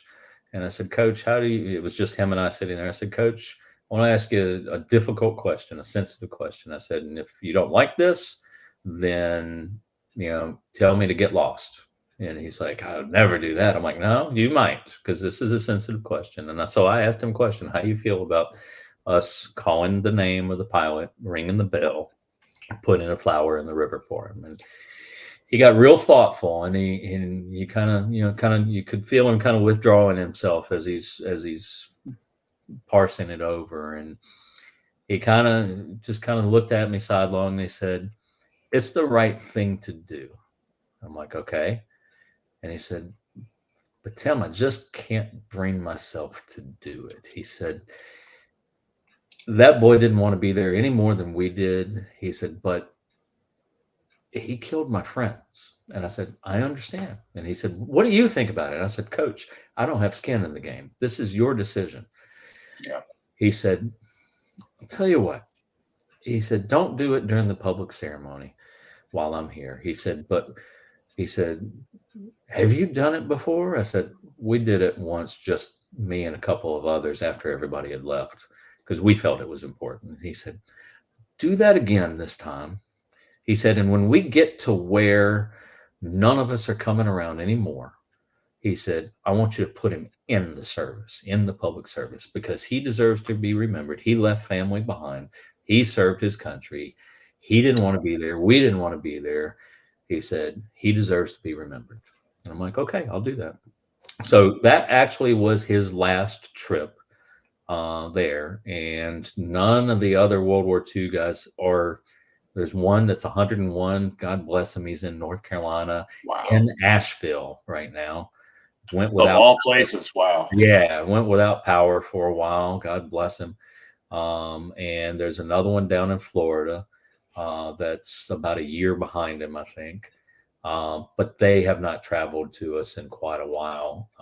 And so we followed coach's orders, and we've included him in it. And by gosh, the first time we did it, I was waiting for blowback, and there was absolutely none. And at the end of the service, here comes this guy walking up, clearly of Japanese ancestry. And he said, I've never been here before, and I didn't know what to expect. He said, I just knew that there was a ceremony and that, you know, there was a kamikaze involved, and I was just curious and I wanted to pay respects. He said, how wonderful that you included this young man in. That just speaks volumes for your museum. Thank you so much. And that's amazing. That was great. That was really great. And a lot of folks have just been very positive about us doing it. And we don't glorify him or anything, which is what some of the crew members had thought we were going to do. Right. We just talk about the fact that this is who he is and this is what happened. Right. And he left family behind and we're remembering him. And that's it. So I think it's a nice full circle for everybody. Absolutely. I don't know how we top that. I don't know, but yeah, it's I don't know if any of the family is still alive, but if they are, we would love to have them come visit the kid. Absolutely. I know we got off on a side on that, and thank you for sharing that, by the way. That's really amazing. But before we did, we were talking about the period between the ship leaving Homa and getting back to Baton Rouge. Yes. What are the possible plans that you guys have been kicking around for the ship during that time period? Well, everything that we're doing is dependent upon the river. So whenever like I said, with the shipyard, departure from the shipyard depends on how much money we raise. We'll probably, what you guys have given us just now will probably get us about an extra 2 minutes, maybe, because shipyards are expensive. Hey, we got 2 minutes, guys. We got 2 minutes. Got 2 minutes. We got 2 minutes. So we can get 2 more minutes tomorrow night or something. But we got the needs list, we got the want list. The more want list, the longer we stay in, we transfer over to the paid list, then we stay in the shipyard a little longer. We get more done. When we do actually leave the shipyard, whenever that might be, everything is dependent upon, whoops, am I still with y'all? Yes. Okay. I hit something on the keyboard and something flashed. My apologies. It all depends on the river, because there's a 40-foot difference in Baton Rouge between high and low water, caused not by storms, not by tides or anything, but by the seasonal rise and fall of the river, caused by rainfall in the northern part of the country between the Rockies in the west, the Appalachians on the east, and south of the Great Lakes. All that watershed comes through the Missouri, the Tennessee, the Arkansas, the Ohio, and all their tributaries into the Mississippi and right by Baton Rouge. If it's a warm winter, then that means there's not a lot of snow and there's not a lot of water coming down the river in the spring. So it's entirely possible that we might not be able to get back in the cradle when the time comes, which means we have to find somewhere to stay until the water does come up. That may be a month from the time we get out. That may be a year from the time we get out. So turn on your water faucets and your yard sprinklers when the time comes. But yeah, in the meantime, where would we go? Well, the Mississippi is really an industrial river. There's not a lot of deep draft docks that aren't used for cargo and everything up and down the river. So probably we would end up in New Orleans for a little while. So we've been talking to a few places in New Orleans about where we might tie up, what's involved with it, what's the costs. Because again, we can make or we can break the museum. So we're looking at folks we can partner up with. And yes, the National World War II Museum is somebody that we've been talking to, and we've been talking to others. I've got friends over at the Jackson Barracks Museum of, hey, we'd like to work with you guys for, setting up tours, that sort of stuff. Folks at SUNO, Southern University, New Orleans, who have a Master of Arts degree program for museum studies, for doing internships with us, for being staff for us, because our staff is still in Baton Rouge. We can't all pick up and move to New Orleans. So we have to find people who can man the ship and give the tours and everything. So it's a lot of moving parts, and nothing is locked down at this point. It's all still fluid. And one thing to warn everybody about, even when she gets back to Baton Rouge, if she gets out of the yard and comes straight back to Baton Rouge, slides into the cradle, she's not going to be, she's going to look nice, but she's not going to be complete because we still got the 40 millimeter. That's bad grammar. We still have, I'm a teacher, for God's sake.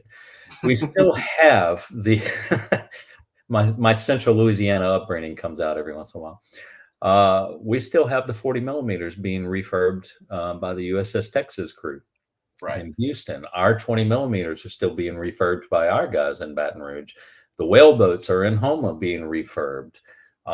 So there's a lot of pieces and parts and everything that are still off the ship that will need to be brought back and put back on. So as much time as we spent getting her taken apart to take her to dry dock and to get all this stuff fixed and moving again, it's probably going to take about, I would guess, maybe, this is me guessing, maybe about a year to get everything back on and back in place, all the bunks put back. I would say my first priority as ship superintendent and education coordinator would be get all the bunks back in place so we can get the overnights going again and getting an income coming in. So if you come and you buy a ticket and you go, where's the 40 millimeters? Don't be too harsh on us, because we got to get all these. It's like putting the ship back together again. Right. In fact, when we took these bunks out this past Monday, last week, when I was down there labeling them and dropping them down into a lower position to where we could just walk in, pull them out of the rack and go out of the hooks and go. I sent a picture to Tim Rizzuto and I said, I feel like everything I've done in the past year is ripping apart everything you put together 40 years ago. And he sent back, he's like, welcome to dry docking. Tim, are you able to do live reenactments with a plane like the Alabama does? We used to do that on the 4th of July. And we'd have planes come in and they'd set off explosives in the water, like bomb blasts going off. And we would fire 3 of the 5-inch guns and set off little charges on the deck and everything. And we stopped that in 2014 because you have at that time a 70-something-year-old grandma with 3/8 of an inch skin, and you're sitting and she's 70-something years old, and that 3/8 isn't 3/8 anymore. Why would you set off a cherry bomb next to her rocking chair, right? So we stopped doing that. Bama does gas firing. They don't do explosives in the water, thank God. They could survive it, whereas we got a thin hull. But even with the Bama, I mean, you know, she's had leaks before, and that's why they put that cofferdam around her. So even the battleships aren't invulnerable after years. Rivets will rot out. They all age, no matter what. Yeah. So they have planes do flybys and fire off the guns. I was there for one of them in 2021, and it looks great. And it's great having the Living History crew on board. And so we have done that. I don't see us firing the guns again in the future or doing the explosives. If we did anything like that, it would be with the 20 millimeters and not with the 5s.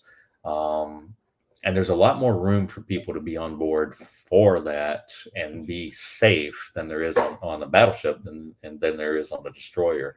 A destroyer, there's not a lot of room to be able to put people nearby at a safe distance and do that and have them be able to see it. We're just too narrow and too small for that. The other thing about the air show that we used to do that somebody pointed out at one point was to see the air show for Alabama, say, you got to buy a ticket. You've got to come in the gate in order to see it. You got to be on the ship, or you got to be on the grounds around the ship, which means you're inside their perimeter. We're down in a public space in downtown, and people threw a fit when we stopped, and we destroyed their family traditions. They had one guy talking about his daddy brought him when he was a little boy, and this guy was older than dirt. You know, his daddy had to bring him out to Okinawa in order for him to see the guns shooting when he was a kid, because he was easily that old. So it was in his mind that he had seen it that far back. But yeah, people sitting on the levee, they're not paying a dime to see it. It's a free thing, you know. Is it really worth all the time and effort the endangerment of the staff to conduct that with black powder or anything. And we weighed it and we're like, no, it's really not. So that's why we stopped firing. But if we did the 20s in the future, it would have to be gas. Same thing for the 40s. But it's a cost benefit analysis. Is it worth it for something in our location, and what will it bring to people? So, Right. but I love having living history folks on board, and we were working with a group out of Texas. But I understand, as unfortunately happens with living history reenactors, the actor part seems to come out a little bit, and the drama, and that team has kind of split apart and had a schism like a lot of groups. But the Alabama crew keeps talking to us about wanting to come over and do something with us sometime, so we're always open to it. Definitely. I would definitely go check it out. I loved our living history not reenactments, but our living history weekends, because you can have Navy on the ship, but you can have Army and Air Corps, and we had guys representing the Revolution and Civil War and World War I and World War II and Vietnam on shore in the building and everything in the grounds. And that was a lot of fun, I found. Right. We even had a guy bring horse cavalry. So I think we're going to take one last question here before we get ready to wrap it up. Mr. Booms, or Sir Booms a lot. He's got a question for you. Mm-hmm. Well, that's a good handle for that sort of question. Did the accident that injured me, call me sometime, in Mount 52 have any bearing on the decision? The decision came about 2 years down the road. They fired the guns, and I was with them firing the guns at the 4th of July. I got injured in 2012. They did it in 2012 for 2 months after I got injured. And then I was with them in 2013, heading up, making sure everything was safe, that we didn't have that blind spot in there anymore. And everything went safely. But what we encountered as a result of my accident, so it does have slight bearing, but probably not the bearing that most people would think. What came about as a result of my accident was everybody noticed that the powers that be in monitoring black powder, like ATF, all the alphabet agencies, ATF, state police, Coast Guard, Navy, etc., they all started pointing fingers going, who's been watching these guys? Who's been watching these guys? Homeland Security. And nobody had been watching us. And 9/11 had changed the landscape of how black powder and a lot of stuff, how black powder was handled. It used to be, when I started working there, they would hand me a credit card for the museum and say, go to Walmart. We need to fire off 3 shots on Thursday and 3 shots on Friday. Pick up, 10 pounds of powder. We'll have a few extra just in case. And I would go and buy powder from Walmart, 10 pounds of powder. Nobody blinked. Nobody ever said anything. After 9/11, that all vanished. You had to buy powder from a licensed dealer. You couldn't ship it across state lines anywhere. And there's all this training that has to go on if you're going to handle powder more than a certain amount, which I think you or I can buy 5 pounds and have 5 pounds on us at a given time. But if you go to 6, then you start meeting all these new regulations. If you go up to 25, then you're handling federal regulations. And so we had just slid through the cracks. People knew we were shooting the gun, but the powers that be thought, well, these guys are watching them, or those guys are watching, and those guys thought they were watching them. And so it all washed out to where the state police were the ones that were supposed to have been watching us. And so when we started looking at continuing, everybody that would be in the gun had to receive training, specialized training for this particular training school that the state uses. And it was a few $100s per person. And for us to continue doing the amount of firing that we had been for reunions, for Memorial Day, Veterans Day, Pearl Harbor Day, whatever day is coming along for the 4th of July for the big event with the air show, our staff rotates about every 2 years because they're college students mostly, to keep enough people trained to where we wouldn't all of a sudden come up short and the same ones are doing it all the time and working overtime and everything. It would have been just horrendously expensive. And then to store the powder, if you're going to store as much powder as we were using for the 4th of July, you had to have a federally inspected magazine off-site, and we don't have any property off-site. So the cost for that was going to be exorbitant. It just was, again, we're not making any money off of it. We're bleeding money on something that's just a feel-good thing instead of something of value to the ship and to the museum. And so that's ultimately, it came down to the bottom dollar.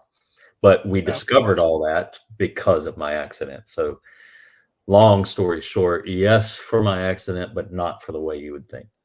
Gotcha. Jim, I think that's all I got for you. Yeah.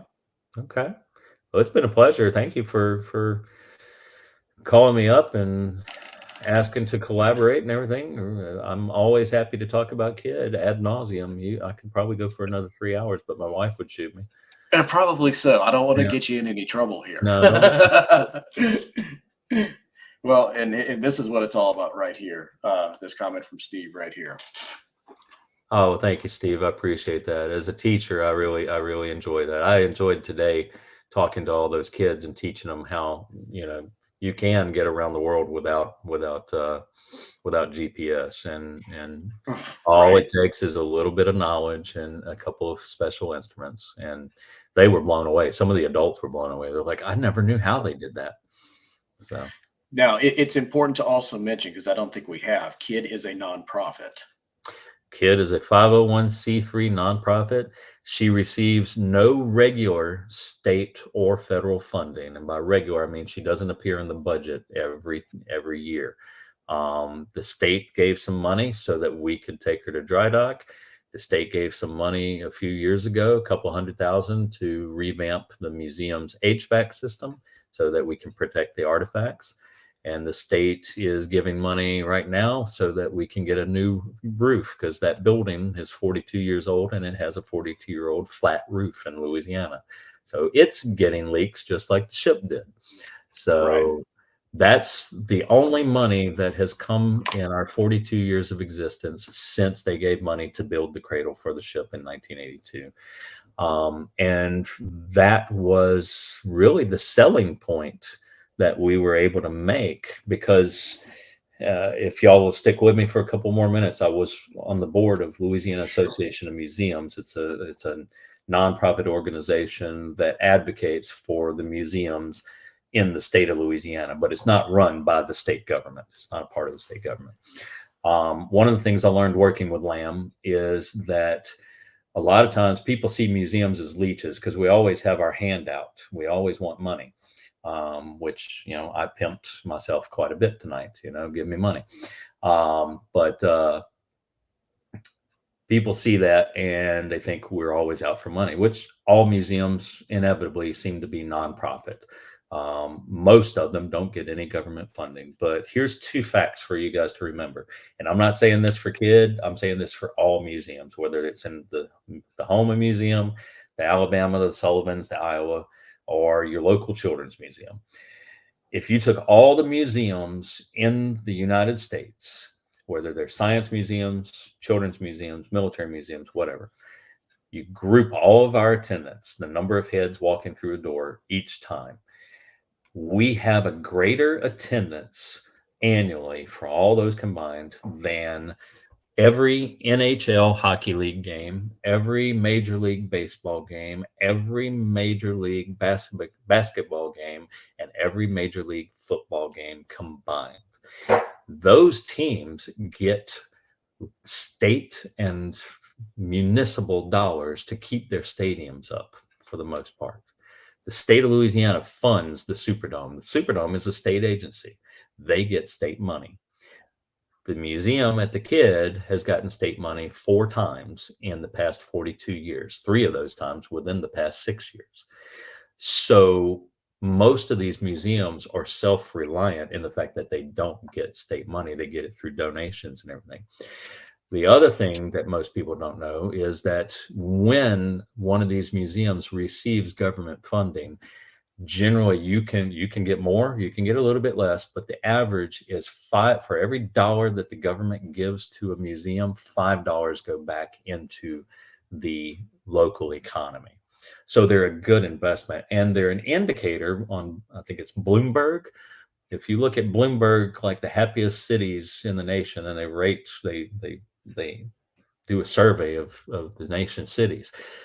Having a museum, the number of museums in your community is directly proportional to the health of the community. So supporting museums is important. And what got us into dry dock was us being able to point to the fact that we've only gotten state money those couple of times before the allocation for the ship, and the fact that with Greyhound alone, we brought $57 million into the state of Louisiana. Some of it went to Houma, some of it went to New Orleans, some of it went to Lake Charles, a bunch of it went to Baton Rouge metro area. And the only reason that they came to Baton Rouge was the USS Kidd. And we were asking for X amount, and we brought in this amount. Right.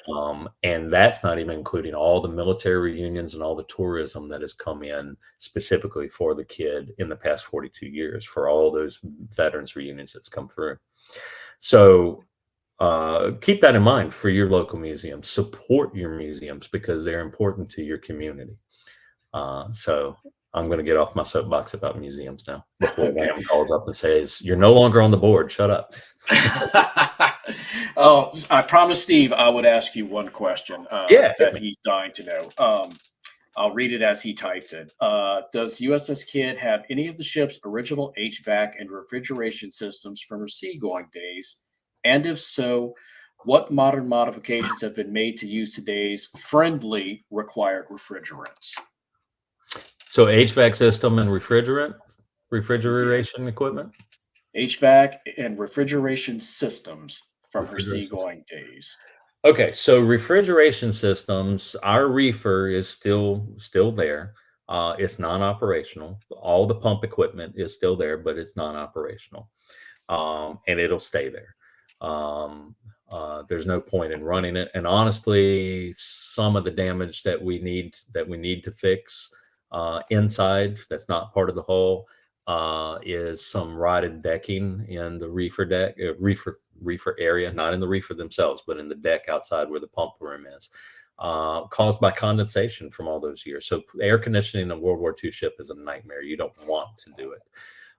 We have 4 air conditioning units on the ship, modern, and they are in sleeping quarters for all but one of them is in sleeping quarters for our overnight camping. They run when we have an overnight camping on board, and during the hottest part of the summer, we turn 1 or 2 on in strategic spots. So as people are touring through, they're hot, they get to a spot, they can sit down and they can have a place to cool off for a moment.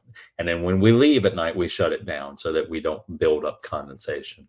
The one that is up in Chief's quarters is there mainly because we have some artifacts on that level, and we try to provide a little humidity control, not let it get too hot in there. But by and large, we don't run that one a lot either. The Chief's quarters, I will tell you, that was replaced in 2019, in October 2019, with a modern unit. The unit that was there before was the original unit that was put in the 1960s. It was still running after all these years. To keep it running, Mr. Paul Fontenot with Total Comfort Heating and Air in Baton Rouge scavenged parts from the air conditioning unit that had been in the officer's wardroom 1 level above. That one was non-operational. He just used it to scavenge parts to keep the chief's quarters running.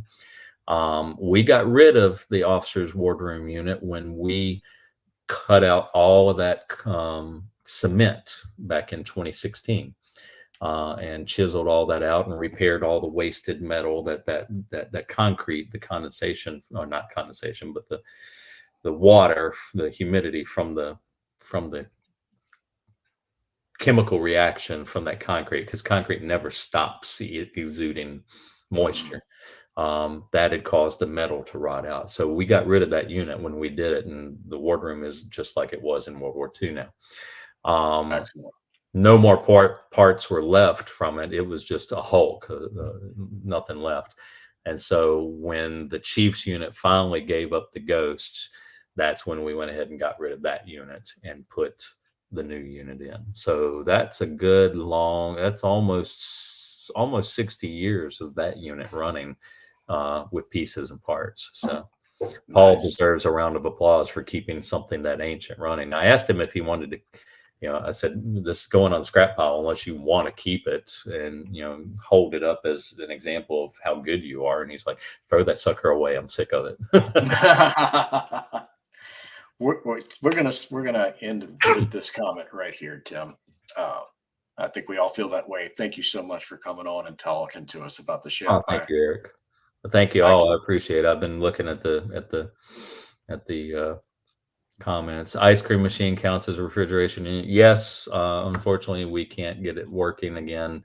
Somebody looked at it right before we left town, and their answer as to whether they could get it working was, we can get it working, but we would have to gut it and just keep the shell. And so we said, no, we don't want to destroy a 1940s unit. We want to keep it intact, even if it's not working.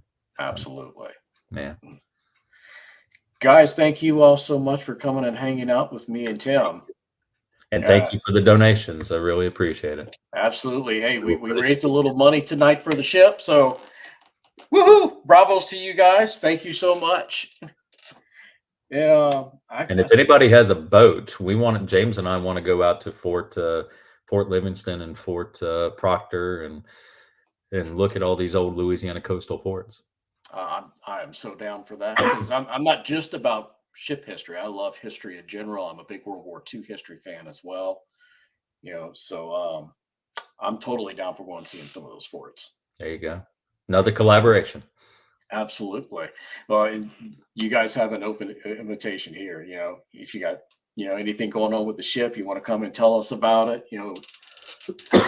All right, Matt's already on board. Anytime.